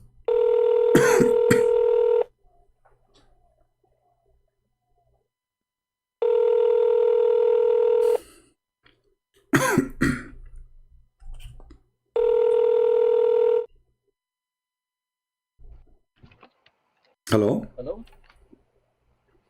You hear me, my friend? Hello? Hello? Yes, do you hear me, my friend? Yes, I can hear you. If you can speak louder, that will be better. So you are a Muslim, right? Yes. All right. So what do you like to say to me? Go ahead. Well, I've been listening to your videos for a while, and the main argument for this right now is I want to know more about Christianity, but because from your side it's mostly against Islam, so I want to know actually more, like it doesn't prove its Christianity is correct. So that's why I want maybe more news from your side. Yeah, you know, my friend, when I prove Islam to be wrong, you are right. It doesn't prove Christianity to be right. But because you are a Muslim, it's very important for me first to get rid of, let us say, for me, I believe like Islam is like a virus infection. So in order to help you to become a Christian, first I have to cleanse you and clear you from the idea of Islam. So if we reach that point, I will be more than happy to answer any of your question about Christianity. So can we go there first into Islam and see what keeping you as a Muslim, why you are still a Muslim? Well, I don't know, like so far, like because you're raised for it for over 30 years, so it's impossible to think otherwise. Same question you asked a Christian, why you Christian? 99% they will ask because they're born this way. Well, you know, but this is not an answer, really. I mean, in Christianity, the Bible says you are not a Christian unless you are born again. Unless you are born again. What does that mean? Let me answer, my friend. In Christianity, a Christian is not somebody is born of a Christian family. In Christianity, is someone is born again with Christ, which means he accepted Christ as Savior. He understands what Christ he did to him. He understands who is Christ to him, and he decides to follow Christ. That will make you born again. Otherwise, born of a Christian family does not make you Christian. In Islam, yes. So now, you said you are a Muslim for 30 years. Still, what is holding you to be a Muslim? Because still, I mean, you can change. I mean, what it's not. It's a belief. It's a belief inside you. Either you believe it or you don't believe it. So, do you believe in Islam really, or you are just a Muslim by name? Well, now that I'm watching more of the videos, now it's changing my thought process. That's why. But at the same time, it's like what you're advocating Christianity. It's like jumping from one religion to another. So that's why it's also confusing. No, I don't want. Because you're offering alternative. Yeah, I'm not. I don't want you to jump because you can still leave Islam and don't accept Christianity. We are not like. You know, like buy one, get one free. No, this is not the deal. The deal is it's a choice you make. At the end of the day, you accept, you don't accept, this is your business. For me, I help you. I help you in both. I help you to leave Islam. I help you to understand Christianity. At the end of the day, it is you who believe or not. It's not me. It's not about alternative. And you know, this is not. Stay atheist. It's up to you. I mean, this is a choice you make, my friend. So you as a Muslim, if somebody now say to you, you are a Muslim, and say to you, okay, what make you still believe in Islam? If there's anything, you said you are watching my videos and that making you changing your thoughts. I like that. But if there is anything you think it's good in this religion or make you think for a second or for a moment that Islam not totally a lie, like you are not sure, so maybe I can help you in that part. If anything, like you're exposing a few parts that are, let's say, the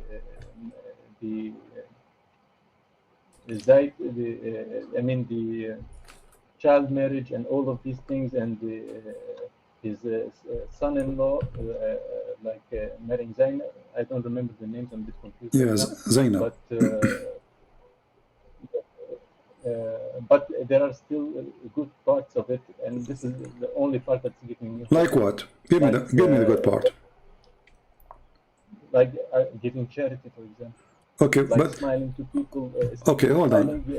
Okay, I will go with you. Guys, giving charity, but don't you know that this charity is a theft? So you attack the Christians, and you take your money, or the Jews or the Hindus, and then you claim that you are giving charity from the money you did not earn. Is that fair? Yeah. So, sorry, could you repeat that? So the charity you are giving, Muslims, Muhammad, who was talking about giving charity, was talking to who? To people who are around him, right? Okay, the charity was the booty, from the money you stole from the Christians and the Jews and the Arab. So you attack us, and then suddenly you became a good guy by giving charity. So I go to your house, I steal $10,000, and then I give donation $20 for the poor, a poor Muslim, and that make me following a good religion?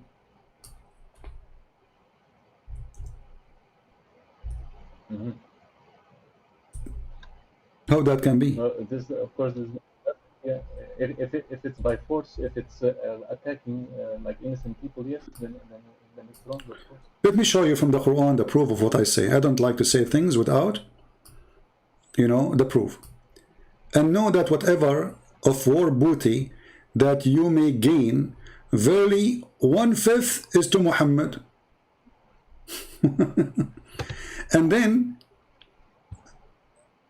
to the charity, or those who they are close to the Prophet, the relative of the Prophet, and then to the orphans. But this is all from a theft. All this money, Muhammad did not pay a penny from his pocket yet. This is coming only from the booty. Even the Quran called it booty. So where is the charity? I'm going to go to the highway and I'm going to stop people's cars and steal their money. You know, I have weapon, and then after I finish robbing like 50 people, then I go to a church and I give them, you know, $100. This is the charity? Mm-hmm. This is not a charity, this is a theft. So, but okay, but like I'm like I said, I'm convinced with many points said. I'm just holding up because it's been a long time, and it feels strange to suddenly change. It's still scary.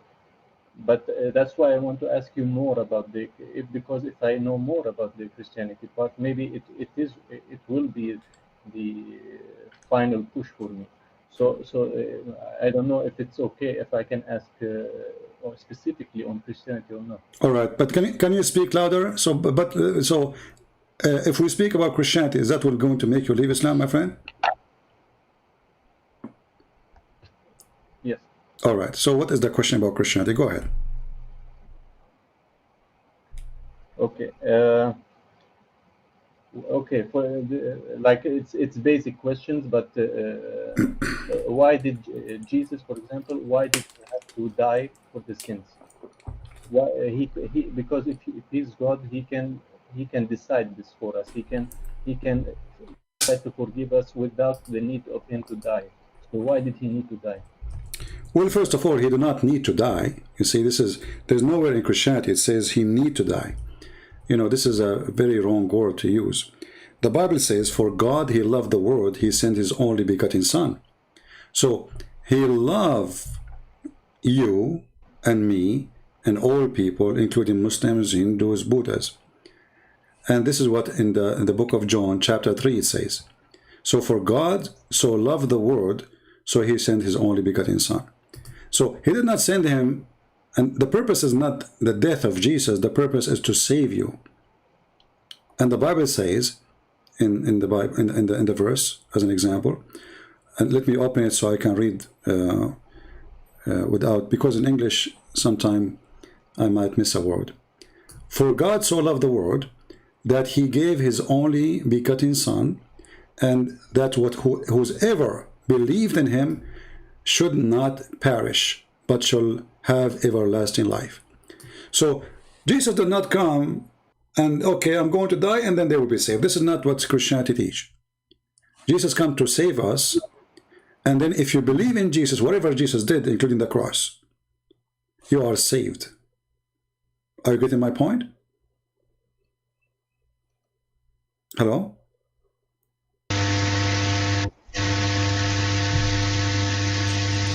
Ouch. Something wrong with his connection. Hello? Hello? Yeah, something wrong with your connection. Did you hear my question? Did you hear my answer?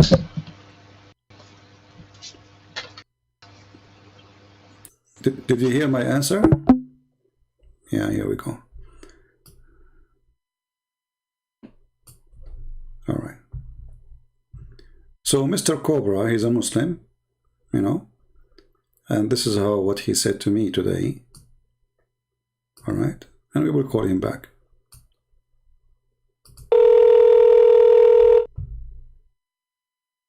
Hello? Yes, my friend, we are with you. Hello. Okay. So I changed the microphone. Is it better now? Oh, it's way better actually. Very good. Yeah. So Okay. so did you hear did you hear my answer? What I said to you? Yes. Yeah. So the purpose is At least the purpose. No, it's not Jesus. Okay, Jesus. He have to die, and then you have to live. No. part. You know, this is what Jesus did, and this is what they did to him. You know, if Jesus, he knew the future, he knew what they would do to him, and this is what we did to him as a human to him. It's still he loved us. Still he coming to save us. This is telling us how much love he have for us. Imagine somebody coming to save you, and he knew you will call him names, you will make fun of him, you will reject him, and even you are going to kill him. Still he do it. So this is what Christianity is based on. Love. The Bible says God is love. So for God, he loves you. He sent you the Messiah. And then whoever believe in the Messiah and whatever the Messiah did or stand for, this person will not perish and he will live forever.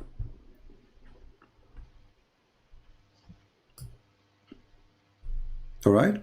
And so basically, if you accept him, if you accept him, if you accept him, basically, and okay, and how do you do this? How does it work? Like, for example, in Islam, you have to say specific words in Arabic.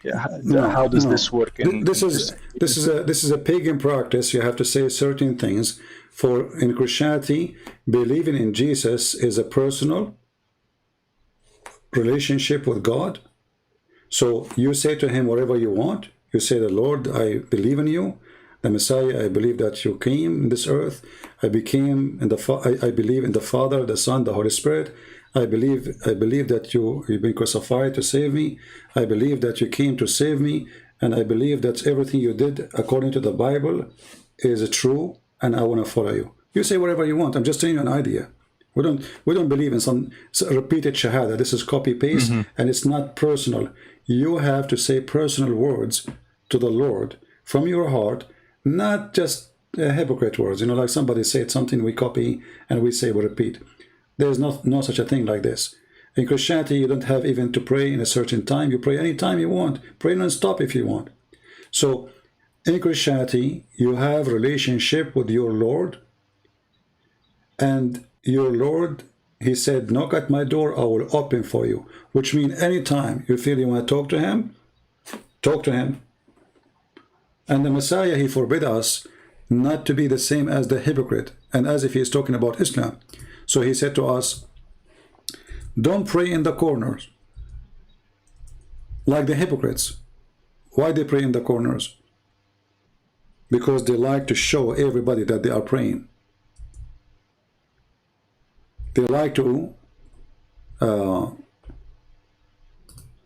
glorify it, that they are good, they are nice people, you know.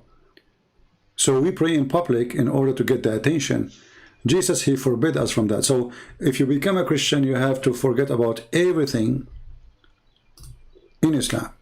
Your prayer is personal. Your worship is personal. Your fellowship with God is personal. Between you and God. Anyone else, you have no business. If we go right now to Matthew chapter 6, it says, and when you pray, you shall not be the same as the hypocrites are, for they love to pray standing in the synagogue and in the corners of the street, that they may be seen of men. Verily I say unto you, they have their reward. Which means their hypocrisy. They wanted to be seen. And then he said, and you, if you want to pray, you go to your closet. Closet is like a small room, which is it's locked. You know, this is the closet. And then you pray, you close your door. And then you pray to the Father, which is in secret. And the Father which sees you in secret shall reward you openly. Do you see how Christianity works? So Christianity is totally 1,000,000% the opposite from Islam.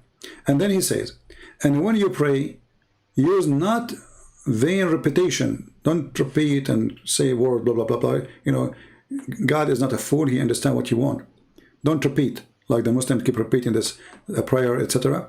As, you know, to make it simple, you know, just don't repeat yourself. God is not deaf, you know. You don't need to repeat a prayer for non-stop. Just say whatever you want. Do it in secretly. And this is why, like, you will not see a Christian saying, hey guys, I have to go and pray. Most time they have to, oh, I'm fasting, oh, time to pray, oh brother, how we have to pray, because it is a hypocrisy cult. And Jesus, when he did order us, his order still is a choice, which means you can be hypocrite and you pray in public. And that, now somebody might say, so if we go in the church, are we a hypocrite? No. Church is a group worship. It's made to be group worship. But when you want to have a relationship with the Lord, you pray in your closet in secret, and that is the only prayer, which is, we can say, it is like truly from your heart.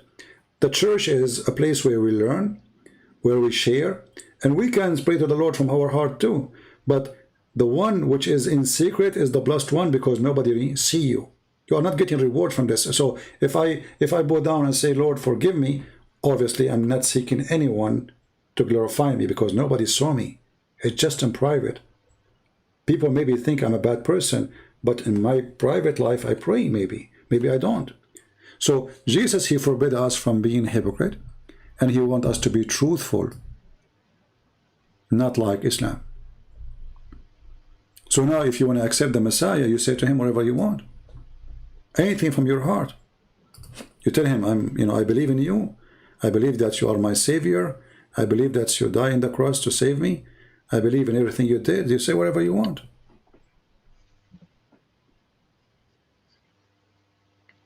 And I want to show a few points like that are similar. You mentioned today the black stone, for example, and how it is. As I understand, also, if you want to be Christian, you also need to be baptized, and you need to have water touch you. So it is same thing. Why would you need to kiss a stone? Why would you need to have water to be with you? It's same concept. Like that's why it's also confusing. Like I'm just mentioning the similarities. Yeah. For these points, this is my point. Is it needed or not? No. You see, the baptism, we don't believe that this water will make you go to heaven. It's not the water. Simply, when you do baptism, it's a symbolic of you accepting a new life, and you are washing yourself from the previous. In the same time, you are ready to receive the blessing of God and the Holy Spirit within you. So the baptism itself by water is not the water for us is holy. The black stone for them is holy. You kiss the black stone, your sin is erased. You do baptism or not, your sin is there. You see, when we say that Jesus, he paid for our sin, doesn't mean that you have a license for sin. You paid for sin. You know, I mean, you actually, you paid by sin by doing sin, which means you are guilty. That is your payment. The first payment you do is your guilt. So the baptism is not going to be like a holy magical water. By touching it, you are a new person, etc. It is God which is going to be through you, by accepting him, by welcoming him to your life, that will be within you. So the symbolic of the baptism is me accepting a new life, and I wash myself from all the previous sin and the previous life. So it is not a pagan practice. We don't believe that the water is magical. It's not normal water. It can be a river. It can be even a water from the faucet. It's a symbolic. In the same time, the Bible teaches us that the baptism is so important because you announce yourself to be a new person with God, and you are willing to receive the Holy Spirit, which is the Spirit of God, to be within you. So have nothing to do with paganism, have nothing to do with worshipping water, have nothing to do with magical water. It is a new era in your life. It's like you were going in direction. Let us say you were going to the south, and then suddenly you said the south is wrong direction. I'm switching to the north. But you cannot switch to the north without changing direction, correct? You have to change direction. So is it changing direction is a pagan thing? No, it's not. Because simply I'm following the right direction. So, you know, the baptism is you announcing yourself in the front of the Lord that I am here to change the direction of my life, accepting you in my life, welcoming you in my life. And you ask the Lord to accept you too. So it's a change of direction, it's a change of belief, it's a change of a stand of life, of a vision, how you see life, how you see people around you, how you look at God. That is a new life with the baptism. But it's not the baptism who is like a magical thing. We don't believe in magical water. If you touch it, you became a different person. We believe that God changed people, yes. God changed the heart of people, yes. But before God can change you, I don't want to use the word can, before God change you, you should ask God to change you. So baptism simply, you are giving yourself to the Lord, says, Lord, help me for the direction of a change. I'm here. Guide me. Otherwise, it's not something have to do with anything as you imagine it is.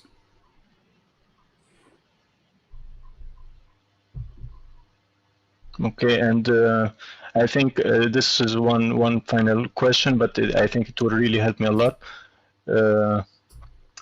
Is there any, like, for me, like the concept of him rising from after 3 days after crucifixion, and people saw it? This is an important historical event that happened. But is there any proof, any other sources that this happened other than the Bible? Like, because the Bible is reporting it. Is there any other source that other people that saw it happening, so that it's more evidence that it's more than one source? Well, you know, the Bible says that there's hundreds of people they saw Jesus, and even thousands. So to go back 2,000 years ago, maybe you can ask me too to show you Jesus himself. You know, that's something I cannot do. I cannot bring you people who they were witnessing Jesus to witness if they saw this or not. However, you know, for me as a Christian, me myself, I wasn't next to the cross. I wasn't there when Jesus was out of the tomb, and I wasn't there when Jesus was talking, you know. But there is something very important. Let us say, for the sake of argument, Jesus was not crucified. Let us say he was not, you know. And let us say Jesus was, like some they want to say he's a prophet, like Islam says he's a prophet, right? And some say, everybody can give you different opinion. Like there's people who they are Jehovah's Witnesses. They say that Jesus is an angel. If there's any proof of that? No. Muhammad say that Jesus wasn't crucified. If there's any proof of that? No. Muhammad wasn't there. Muhammad is a person who came 600 years after Jesus.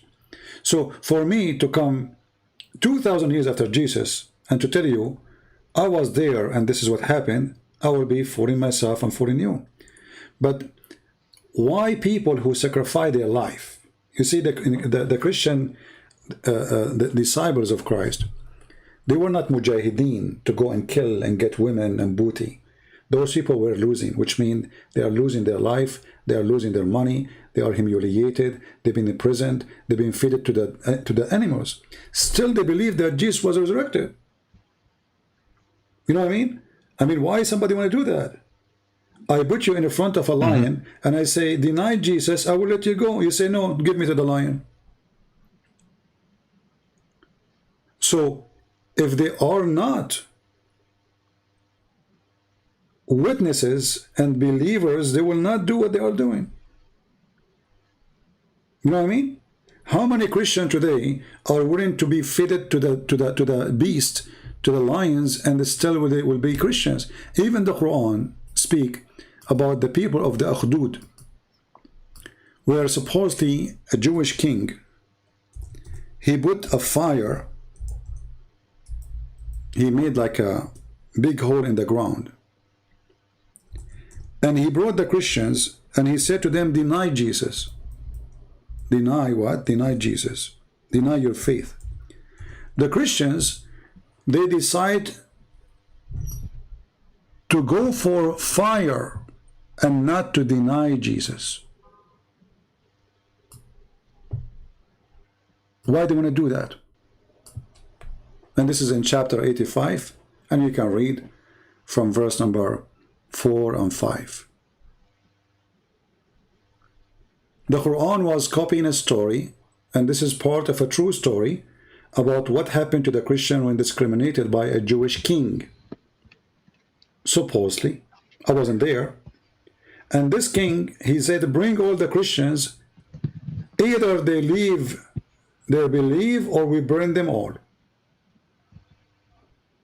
And the Quran report the story that they were burned, and yet they did not deny their belief. The question will be, why anyone want to do that? If, especially when we speak about the disciples who were with Jesus, why they want to say we saw Jesus and then they are willing to die for it, not killing people, not going in war, which means they are getting killed for no crime. They did not fight anyone. Why they want to do that? Do you have an explanation? What do you think?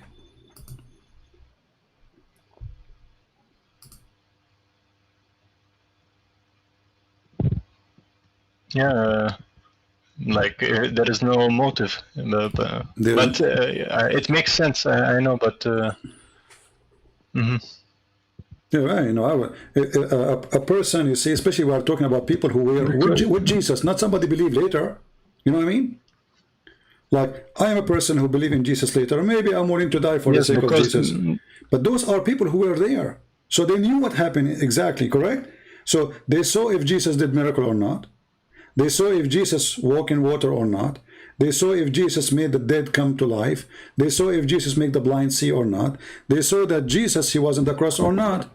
So, and then they saw that Jesus come from the tomb or not. So why they want to fight? They will not fight for their life and live, but they are as if they are asking you to kill them and not to live, believing in a lie. Let us say, for the sake of argument, all what Jesus did was a lie. Why those people want to die for the sake of a lie? And they are smart people, like they are not like a bunch of crazy people. Why they want to do that?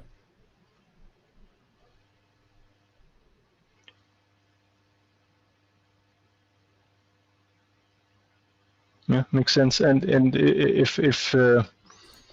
if I would like to start in reading, let's say the Bible, which one would I start? And this is another common argument. Like they would say there's only one Quran, and there is I don't know how many Bibles, and so that's why it's also confusing. How many books am I reading to find the Word of God? No, this is and not. so I want your opinion on this. Like yeah, this is a false statement Muhammad and they come with.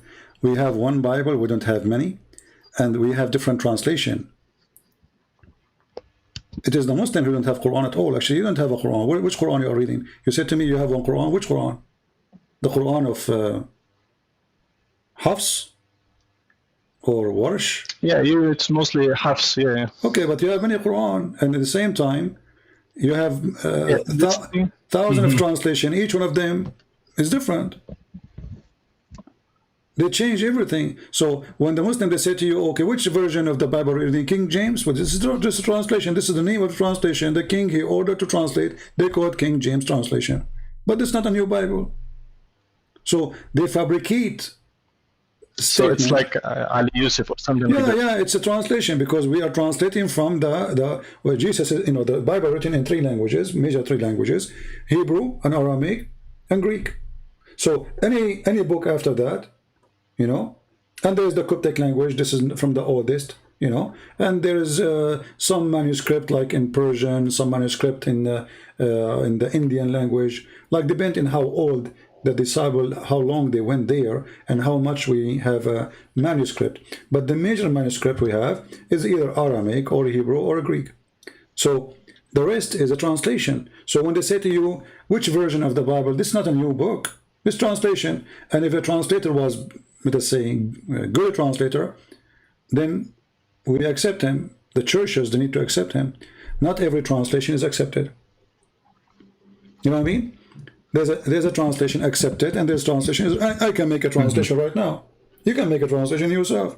You know, a Muslim, he can make a translation of the Bible if you want. Who's going to stop him? And he can add things, he can take things, but this is in the translation. That is not the book, right? So if you want to read the Bible, choose anyone. We have the 4 Gospels. Can I ask which? Yes, this is my question. Like, which one would you like advise? I have zero knowledge on this. You see, all books are good, for God is there, but not like the Quran. We don't believe in the Quran. What the Quran says, if Allah, He calls you to forget Quran, so He can give you something better or similar. We don't believe in this. Like chapter 2, verse 106.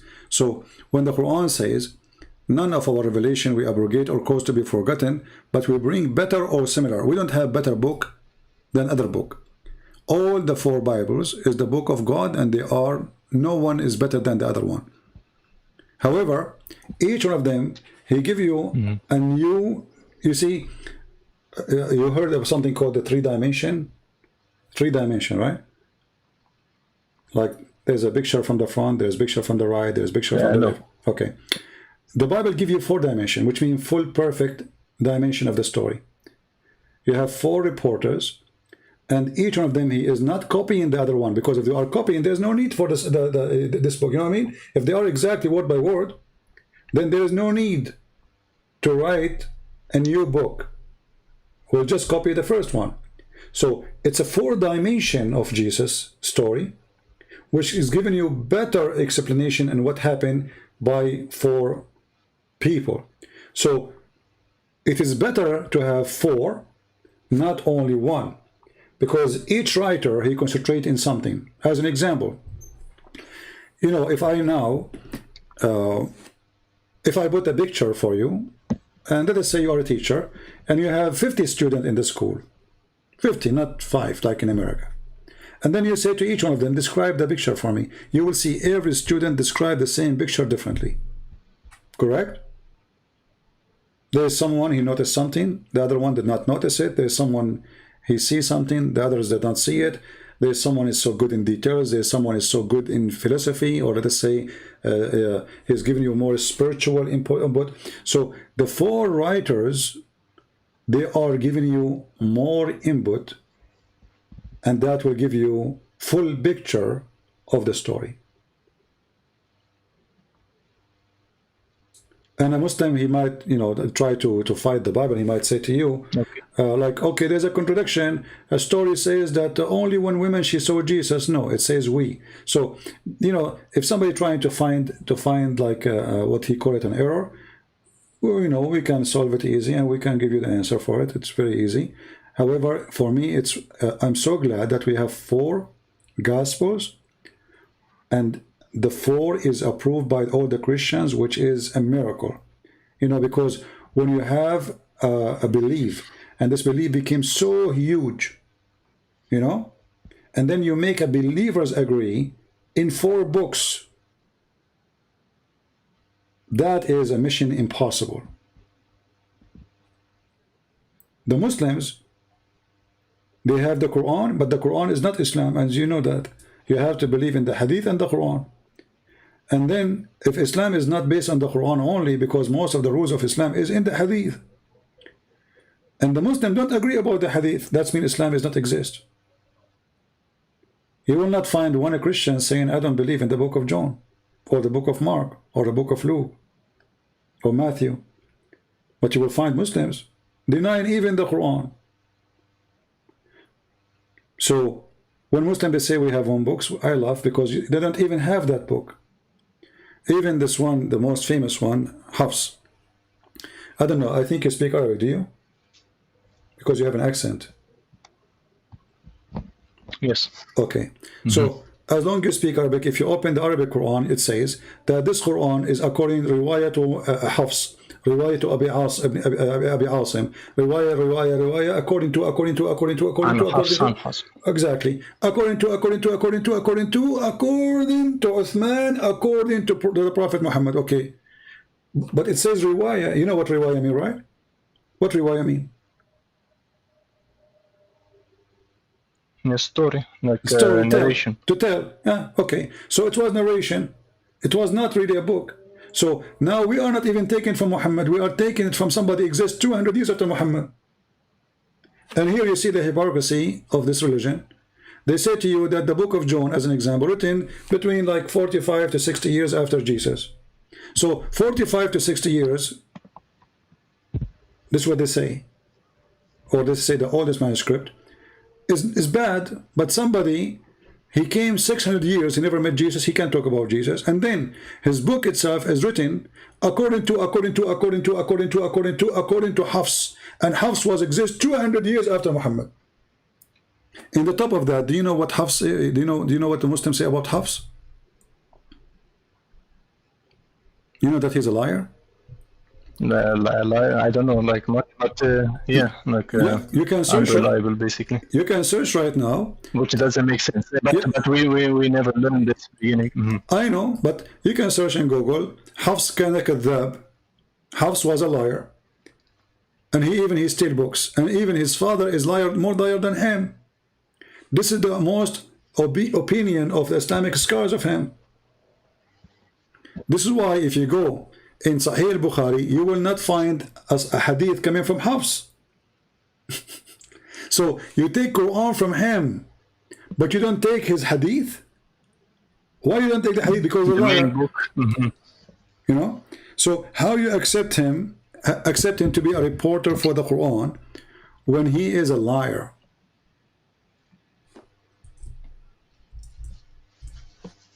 Right? And anyway, for me, I don't care really if he's a liar or not. The Quran for me in front of me. I never knew about the hadith first. I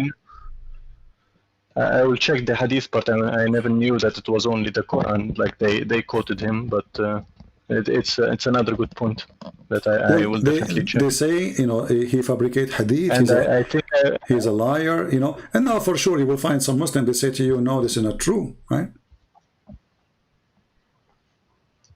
Yeah.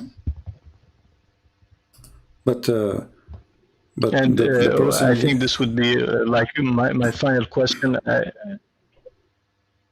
Was there any let's say in the Bible any reference of any future prophet? This is another argument that it is mentioned that there will come another prophet in the future to guide the people, and I wanted to know if there is expected from Christianity of another prophet, or did they mean Jesus is coming back? You're saying because this is a critical point. I can right now prophesy about Jesus, but doesn't mean I am a prophet. I can prophesy to you that Jesus is coming soon, and then Jesus comes soon. But doesn't mean really I'm a prophet. I'm prophesying, you know, speaking about his coming. And either it's come to be true or it's come to be false. So we do not need the prophets anymore to know Jesus. For Jesus himself, he came to us. The prophets who came after Jesus, let us say the disciples, they prophesy about Jesus. They prophesy about his coming, and some of them they receive revelation. Those are prophets. But if God, he finds that it's for the benefit of mankind to send a prophet, he will. But for me, I don't see any reason for me to have more prophets, because we've been taught everything about Jesus. And you know, the Bible speaks about conditions for somebody to claim to be a prophet. First, he has to prophesy in the name of the same God. Secondly, his prophecies have to come to be true. All of them. Not one yes, one no. If he make a prophecy, one prophecy, and it's false, he's a false prophet. Even if he made the prophecies, he made 10 prophecies, 9 of them come to be true. One of them come to be false, he's a false prophet. But for me, why I need a prophet anyway? I mean, I have the Messiah, and the disciples, they completed the mission. We have his life, we have his story, and the Lord, he says, whoever believe in me and die will live. But it says it's completed. Exactly, it's completed is the mission of Jesus to come. And this is my question. Yeah, when Jesus on the cross, he said it's complete. And this was a prophecy. We're talking about prophecies in the book of Psalm, speaking about a prophecy about Jesus where it says, Ili, Ili, lama shabaktani, which is a prophecy about Jesus. So Jesus says it's completed. All the prophecies about me, including that I will be crucified, it's completed, you know. And this is the first, let us say, the first step of Jesus on earth, because the second step, which is after the resurrection. And then Jesus, he come and he appeared to the disciples, and even the disciples, you know, they did not believe it's possible, you know, to the point one of the disciples, he asked him to show his hands, you know, like, is that you? You know, because he have nails still, the sign of the nails, the person who was crucified. Is that you? You know, so it's not easy to believe that somebody, he was crucified in front of us, and then we take him to a grave or a tomb, and then 3 days after he come back to us walking alive. The disciples, they witness that, and they question, and they check his hand to see if it's him. And then, not only he have the same look, the same person, the same voice, who they live with him, they spend long time with him. He did miracles the same as he did before. Nothing changed. The same Messiah who was powerful before is the same Messiah who is powerful after. Like now, if somebody came to me and he say, I am the Messiah, how I will know he's not? Or he is? I mean, anyone can claim to be I am the Messiah. The Messiah, he came once as a man. He will come again as a man. So, how I know it's not him? Very simple. The Messiah himself, he gave me the guideline. He will come with the glory of his Father. So he will come with the glory nobody have ever. And his angels will be surrounding him. So we will see something we never saw before. Nothing to do with normal men. In the same time, the Messiah, he do what Messiah do. He's high in quality. His ethic is beyond imagination. His power is amazing. And then the coming of the Messiah is going to be very unique, because he will be the judge in the judgment day. So he will come as a judge, which means he will come with the power we did not see before. Before Jesus coming humbly as a man, you can insult him, you can shout at him, you can say whatever you want, but the coming Messiah will come as a King of Kings, and he is going to judge all mankind. And this is how we recognize him. And even if I was in the time of the Messiah, you will notice, like as an example, the story of the blind man. The blind man, when Jesus was walking by, he did not say to him, give me food. I mean, he's a blind man. What do you expect from a blind man in the floor, in the street? He did not say to him, please help me, I need shelter. He said to him, I want to see. Did you ask yourself why in the world somebody is in the street? He said, and he's blind, he's born blind. I want to see. Why he want to do that? You know, is that normal to happen? Why I want to say, I want to see? I should ask for something else. This is the last thing is expected from a blind man to say. Because this is nobody can do. I mean, what do you mean I want to see? This is not even acceptable as a request. It's a crazy request. So when the Messiah was walking, and then the disciple, they said to him, Lord, did this person who is blind, did he sin, or his parents did sin?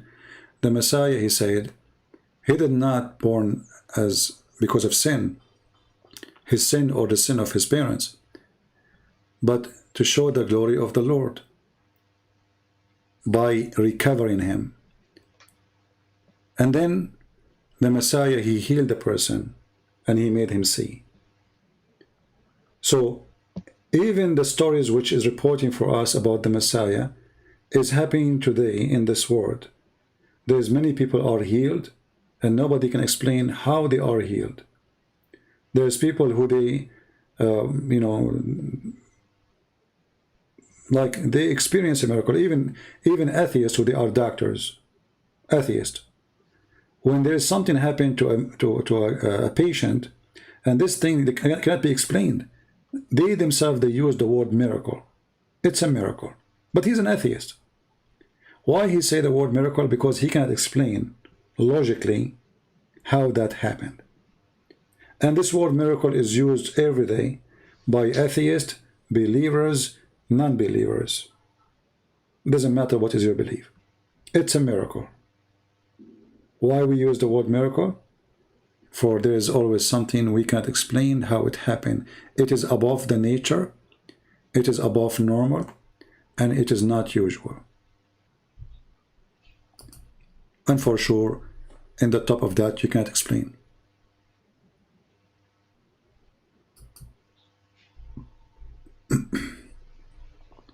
Anything else? Well, I think I have I don't know what to say. You really mentioned a lot of nice points, and I will definitely. I'm researching this very heavily, and I decided to call you because I needed the push, basically. I feel something is stopping me to learn more about this, and I cannot make decision, of course, right now, but I think I will have to research more, and I will let you know. I will let you know if something changes. Hopefully as soon as possible. Yeah, well, my friend, it's up to you. As I said, I don't want to push you to do anything. In Christianity, we believe that faith is something very personal, and it has to be coming from your heart. I'm not going to promise you heaven if you say it right now, but I say that the Lord himself, he said, whoever believe in me and die will live. That is the promise of the Messiah. So you are an adult, mature, smart, and you know where is your salvation will be. So if you feel like you want to accept the Messiah right now, feel free. If you feel you are not ready, don't, But I say that I might go to sleep and I might not wake up tomorrow. Who knows? Correct? Who knows? I don't know. I might die a second from now. Who knows? Mm-hmm. For me, my faith is giving me comfort, security, confidence, and make me a different person. Like me, now, why I'm even sitting with you, I'm here speaking for the last, 3 hours? Or 2 hours and a half. If I don't believe in the Messiah, I will be going somewhere, drinking coffee, or watching TV, or doing something. There's many more fun things to do than talking to somebody, with my respect to you, I do not know, right? Why I want to even be talking to you now? Yes, same as what you said. Yeah, but because of the Messiah, my friend, I am here to serve you, not to talk to you, not only to talk to you. The Messiah, he says, if you want to be a master, you have to be a servant. I'm not seeking to be a master, but I'm seeking to be a servant. And he washed the feet of his disciples. Washing the feet, that is my Lord, my friend. So with the Messiah, you are a new person.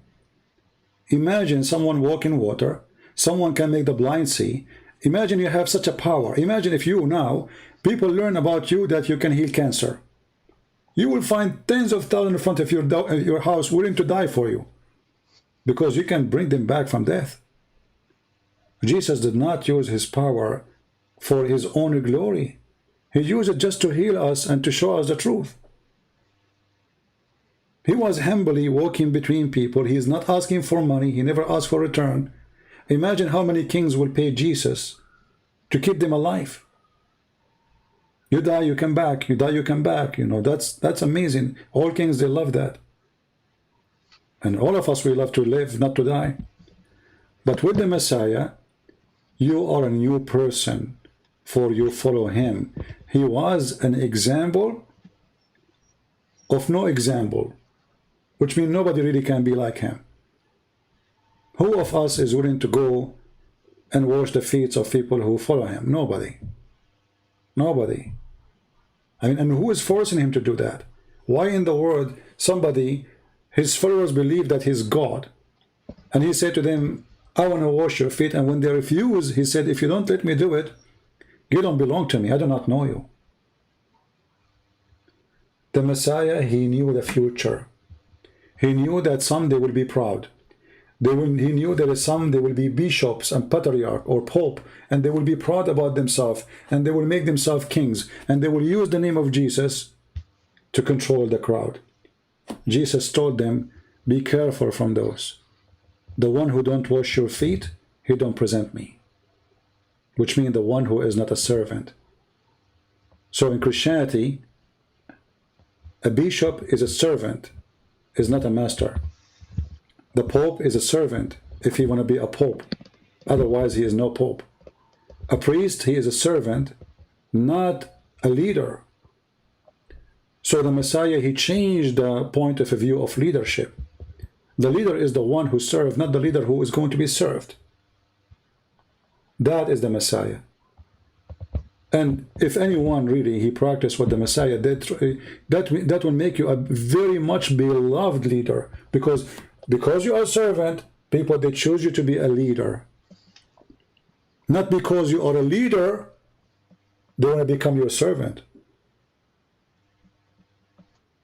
Because with the Messiah, when you are a servant, you are a leader by love. People love how much wonderful you are. It is your wonderful act and work and behavior made them take you as a leader, not the opposite. So the Messiah, my friend, he flipped your life upside down. From everything we believe before, everything we think before, that a king, we bow down to a king, that he is a ruler, so we know, and the poor, he called the rich sir, and the rich, he abused. The Messiah, he said, if you want to belong to me, then you don't belong to the word of the rich. Doesn't mean you don't be rich. No, you can be rich. But a rich person, he is rich first with his act. A rich person, he give, he help, he don't worship himself and keeping more and more and more money until he is so filthy rich. Nobody will take with him anything to the grave. So you be servant first, and then you belong to the Messiah. Otherwise, you don't know him. You never know him. So this is why, when they ask the Messiah how to pray, because, okay, how we pray, what we say to the Lord when we pray. The Messiah, he said to them, when you pray like this, but don't necessarily pray this. Pray like this. And he called for them, our Father art of heaven. And then in the prayer, the Messiah, he said to them, you say, forgive us as we forgive to others. Here you learn more about the Messiah. Forgive to us as we trespass against others, the same as we forgive to others. So the Messiah taught us from the beginning, if you want to be forgiven, you need to learn how to forgive. And here you notice that every sentence we are quoting from the Messiah is a new life. That's why when you ask me about baptism presents a new life because you accept all of this. It's not just the water. The water is like, let's say this is you are now ready for the new trip. Now you are ready.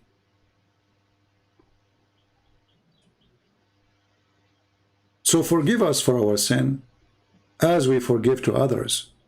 Which means Jesus, he made it clear. You want to belong to me, you forgive. You love people. They did harm to you, forgive them. Don't be hateful. And this is again take us to the beginning. For God, he loved the world. He sent his only begotten Son. For he loved the world. So if you cannot love, and you have hate in your heart, like Islam teach you, kuffar, infidels, Allahu Akbar, conspiracy, everybody want to kill us, we need to kill everybody, they insulted the Prophet, they made a cartoon, you don't see such a thing. If a Christian want to go and kill somebody because he insulted Jesus, well, he do not know what Jesus means. If Jesus himself, he forgave those who they insulted him when he was on the cross. He said, forgive them, Father, they don't know what they are doing. He himself, he forgive. Who are you not to forgive? So with the Messiah, my friend, you are a new person. And this is why I'm saying to you, it is an opportunity to accept the Messiah now, not tomorrow. I'm not pushing you to say yes. I'm saying to you, it's an opportunity, because I believe that the Messiah is an opportunity of salvation. We might not have soon, because nobody can grant me or grant you to live until tomorrow or even an hour from now.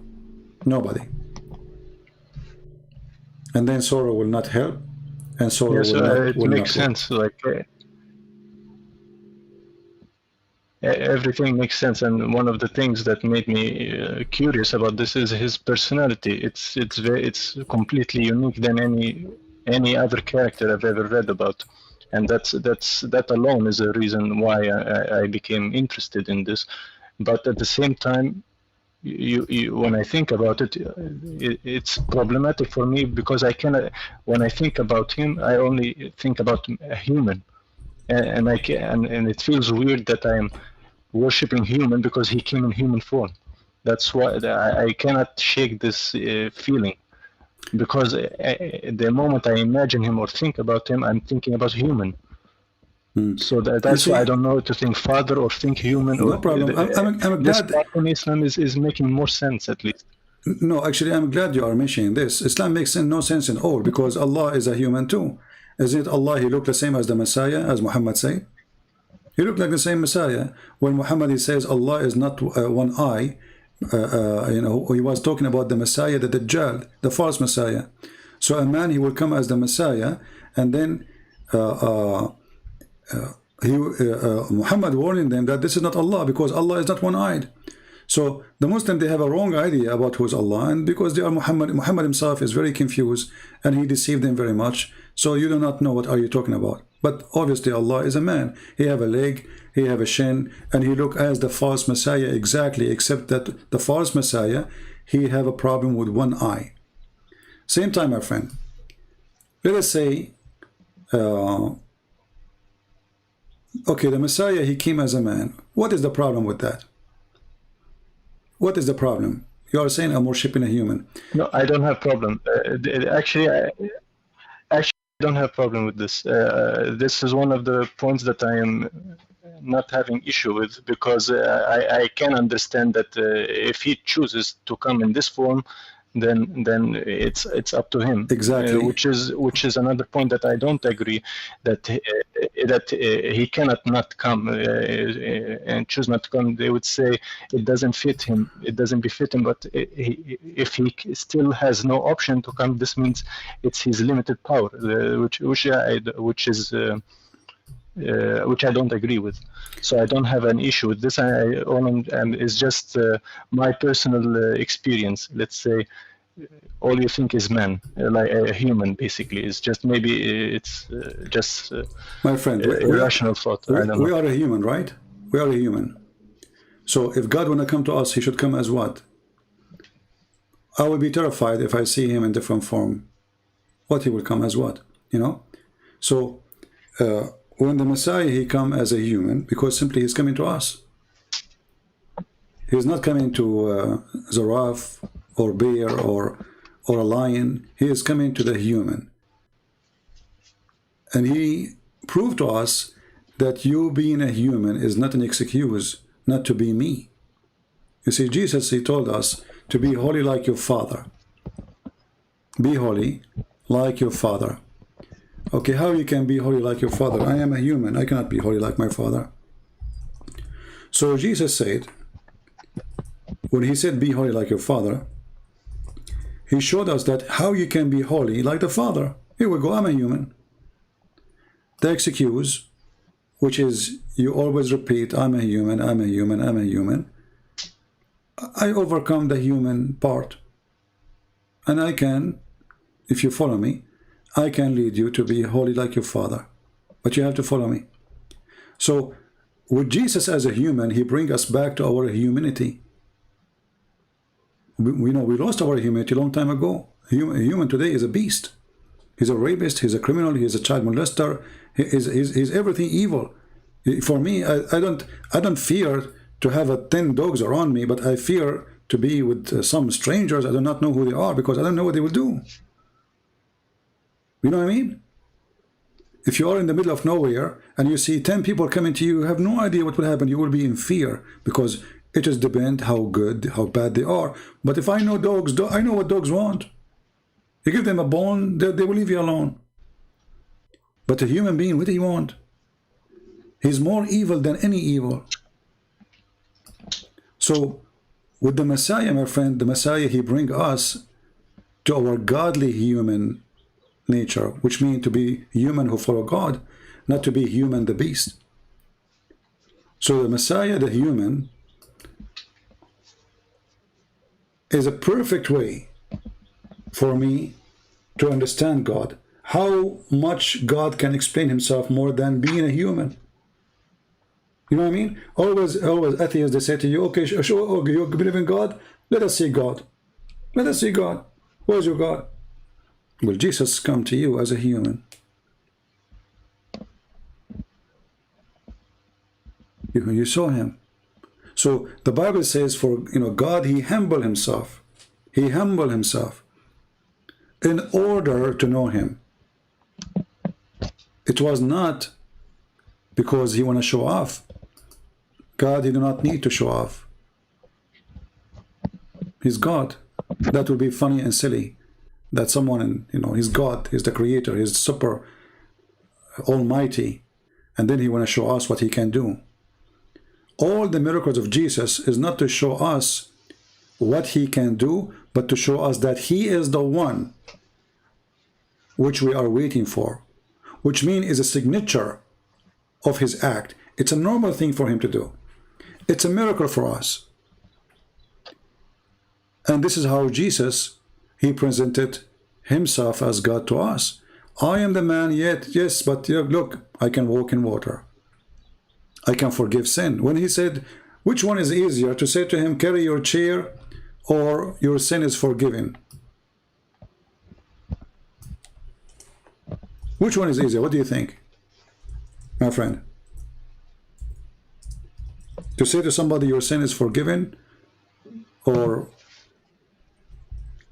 to tell him, a person he cannot walk, stand up and walk? Which one do you think is harder? Mm-hmm. For sure, your sin is forgiven, is easy. The walking part. So Jesus said to him, which one? Those Jews, they were wondering, like, well, who is this person? Who did he think is God? He's forgiving sin. And even he did read their thought. So he said to them, which one is easier to say? Your sin is forgiven, or carry your chair and walk? So Jesus can be a person who claimed to be God, and he say, your sin is forgiven. But he confirmed who is he by saying to the man, carry your chair and walk.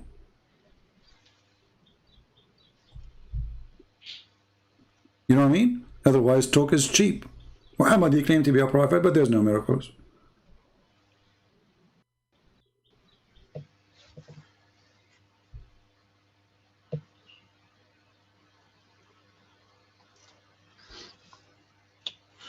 Thank you. Like I don't know what to say. I will definitely think about it before I go to sleep tonight. Then. All right, my friend. But well, I'm happy for you. I hope. But what do you think? What about you decide? I want to think. I think. But did you decide to leave Islam yet or not yet? Did I decide to leave Islam? I think it would be. Huh?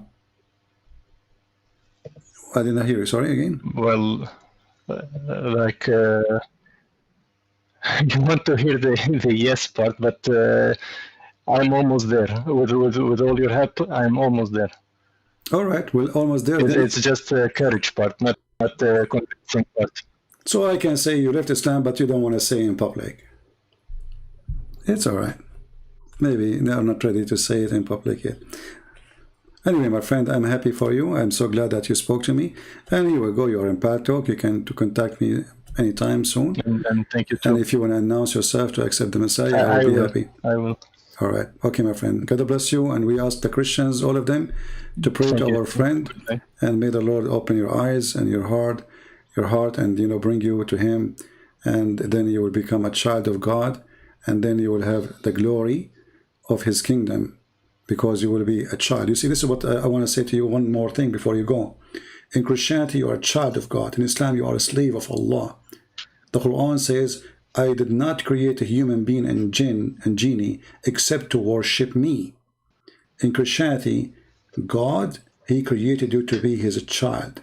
There's a huge difference in the way God look at us in both belief. In Islam, you are just a slave, and you have one duty is to worship Him. In Christianity, our God, He do not need worshippers. He is self-confident. He do not need people bending down and begging for mercy. This is not what He made you for. Because if this is what He made you for, that means this God is sick, He is lonely, and He need attention.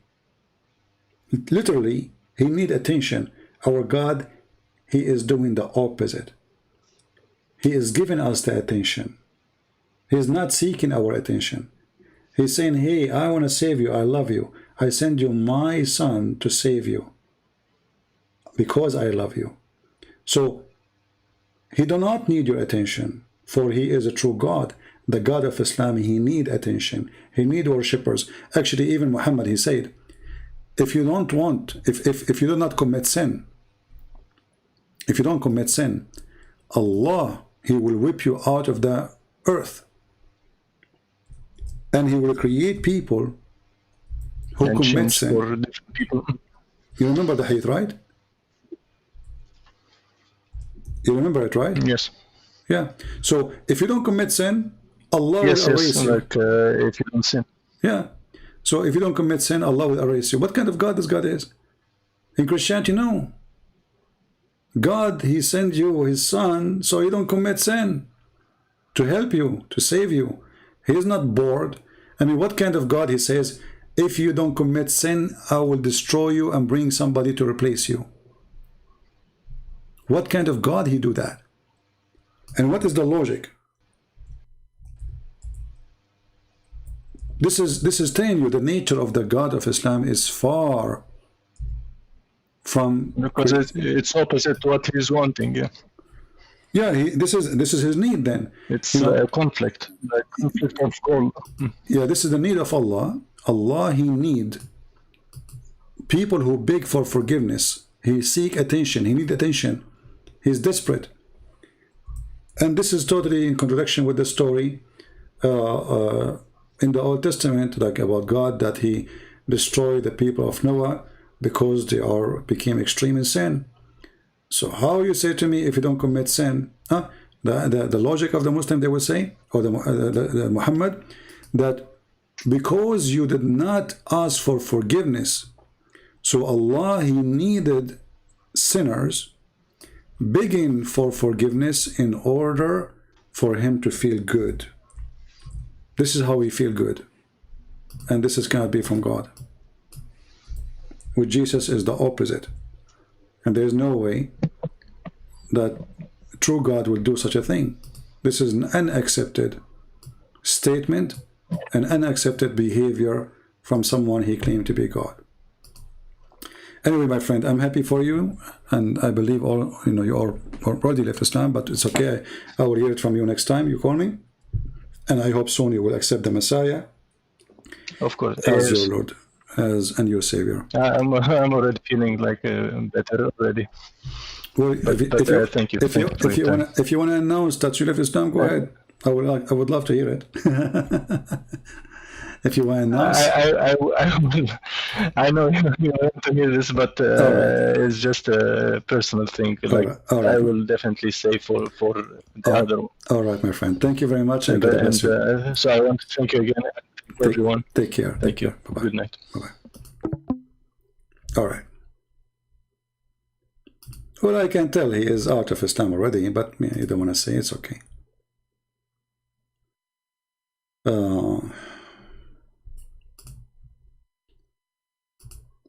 I wanted to hear it from him, to be honest with you. I mean, it make me happy.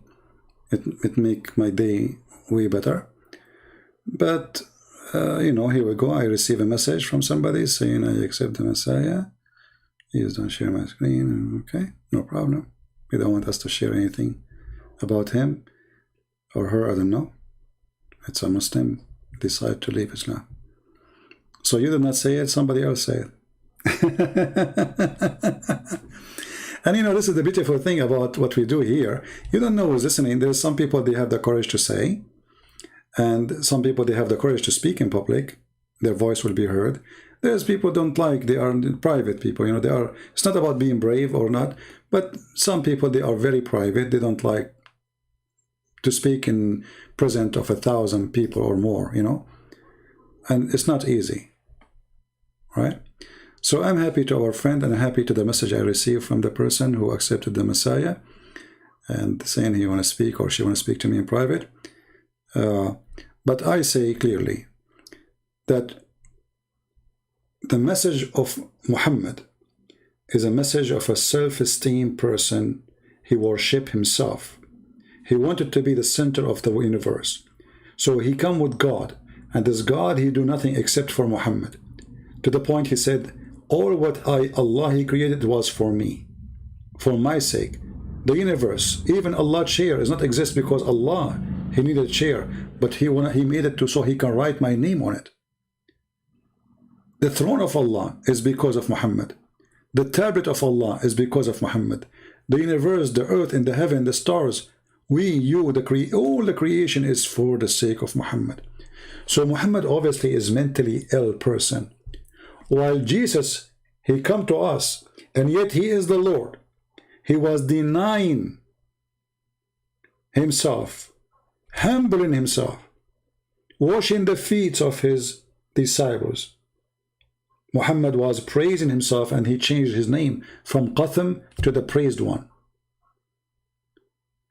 The name alone is a curse, because if I call myself the praised one, who is the praise to? I thought Muslims are not mushrikeen, and they don't believe in gods, but the name of Muhammad is a name of a God. For only God is the praised one. I believe strongly that Muhammad is a fraud copy of a person who was exist a long time ago. His name, they call him Prophet Mani. Prophet Mani. This man is a false prophet. He's not a prophet. And you will notice that Muhammad, he copied a lot of things from this guy. This person, he wanted to be the Messiah in this earth. And by the way, until now, he have followers. It's called the Manawiyah. Mani. Muhammad is a copy of Mani. And actually, sometimes I feel like it's just a new name of Mani.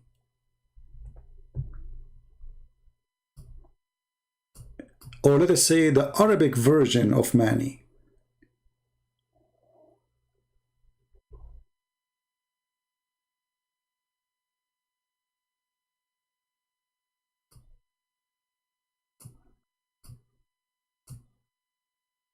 The versions, the, you know, tons of things.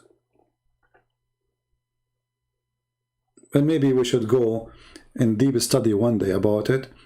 But because this is like need some, let us say, professional level of education, usually we try to focus in the basic and not to go too much deep in the history. All right? Monotheisms, yeah, you're right, close. See, there's, until now, by the way, he have followers. I think in America they have like a temple for him, you know, his followers. I remember once in Google search, you know, I found like a website. They have a building, they have etc. But they are small numbers of people who follow him. But this guy, he became very major person in certain time. You know, it's not like a, you know, like a, but because he did not, you know, Islam came And Islam oppressed all those religions who was exist in that area. Sabians, the Mani, and even the Christians, you know. But because the Christianity spread, and let us say it was different level, Islam could not delete it. Even Muhammad, he says, I am the eraser. He came to erase Judaism, to erase Christianity. But that will never happen. We are here to erase Islam and the cult of Islam and the garbage of Muhammad. And as you see, the more people listen to us, the more people will leave. And the number who leave, way more than those who say we left. Because many, they are afraid of this garbage cult. It's a gang system. This person who spoke to me now, he had many things to worry about besides leaving a religion, because we know what Islam is about. It's a gang system. So we are erasing Islam every day, and we are saving Muslims from the cult of Muhammad. We don't hate Muslims, we will never hate them, for we are first follower of Christ, and the Messiah, he said, for God, he loved the world. He sent his only begotten son. So, for he loved the world, not for he hate the world. And Muslims, my friend, are part of this world. So God, he loved them. But remember, love is an opportunity to accept. Love cannot be from one side. If you don't love the Messiah from your heart and you believe in him, your love is fake. Because you want to be loved, but you don't love the one who loves you. So the Messiah inviting the Muslims to be saved, and he asked us to love them, for he loved them too. But if they don't want, then don't cry for the day of judgment, when the Messiah will say to you, you follow a child molester, you follow a criminal, a gang, a pirate, a thief, a person who used to stand in the roads, in the highway, robbing people, taking their clothing, a prophet who made a story about robbing a sandals, a prophet who claimed that God created 60 donkeys and the donkey he got is from a Jewish, he killed him. And this was the last donkey of the prophets. And his name is Yafur. God, my friend, will ask you questions in the day of judgment for all the faith, the wrong faith you have, because you made God as a pimp. Not only you follow the wrong God, you accept the idea that God is a pimp who is going to provide you virgins and boys, slavery in heaven, sex slaves in heaven. God became a vendor of sexual entertainment. How you can accept such a God? It's an insult to God to be such a God. For God is holy. God is not a pimp. And if God wants to make us happy, he can make us happy without any sexual promises. Because remember, even sexuality is created by God. So can God, who created that, can give us better and higher level of happiness? Absolutely. For he is almighty. Sexuality was given to us so we can have family, so we can multiply, so we can fill the earth with the children of Adam. It was not the purpose. It was not the target. In Islam, it became the target. You pray to God to get sex. You bow down to God to get sex. You fight for the sake of God and kill others. And what is the reward? Sex. And not to forget drink and food. Perfect casino.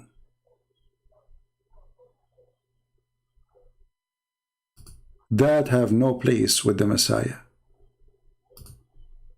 A God who promised you women with big breasts, he is obviously mentally ill.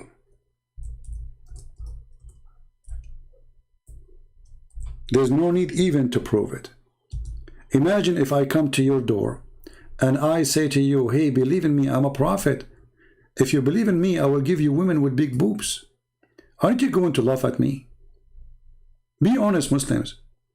Why you believe in such a garbage? Because you are born in it and you don't dare to question it and you don't dare to say this can't be right. But isn't it obvious it can't be right? This is how God talk. Women, they became boobs. Aren't they human like us? Women, they became reward, which means they became sex toys. Why? They don't have a feeling. They are not exist. They are made just for you to play with. They are designed for your sexuality. This is how God he speak. So think about it and be honest for a second. Someone come to your door and he knock at the door and he say, hey, I'm a prophet, my name is Muhammad, if you believe in me I will give you endless penis and a vagina fit for that, and women with big boobs. That is Islam, my friend. You try to hide it, you try to run away from it, you try to say Islam says give it charity. All this garbage. This is garbage. Even your charity is a theft. And we showed it verses when we were speaking of our Muslim friend. Only with the Messiah you are high and holy. And when I say you are high and holy, you are high in the ethic and you are in the way of holiness. Only with Muhammad you are from the waist and down. You are a person who think about nothing but breast and testicles and penises. For that is Allah and that is Jesus. Thank you all for being here. May the Lord bless you, and I will see you soon again. Christ is Lord, Islam is false, and don't forget to download the video because we don't keep them for long. God bless you. Take care.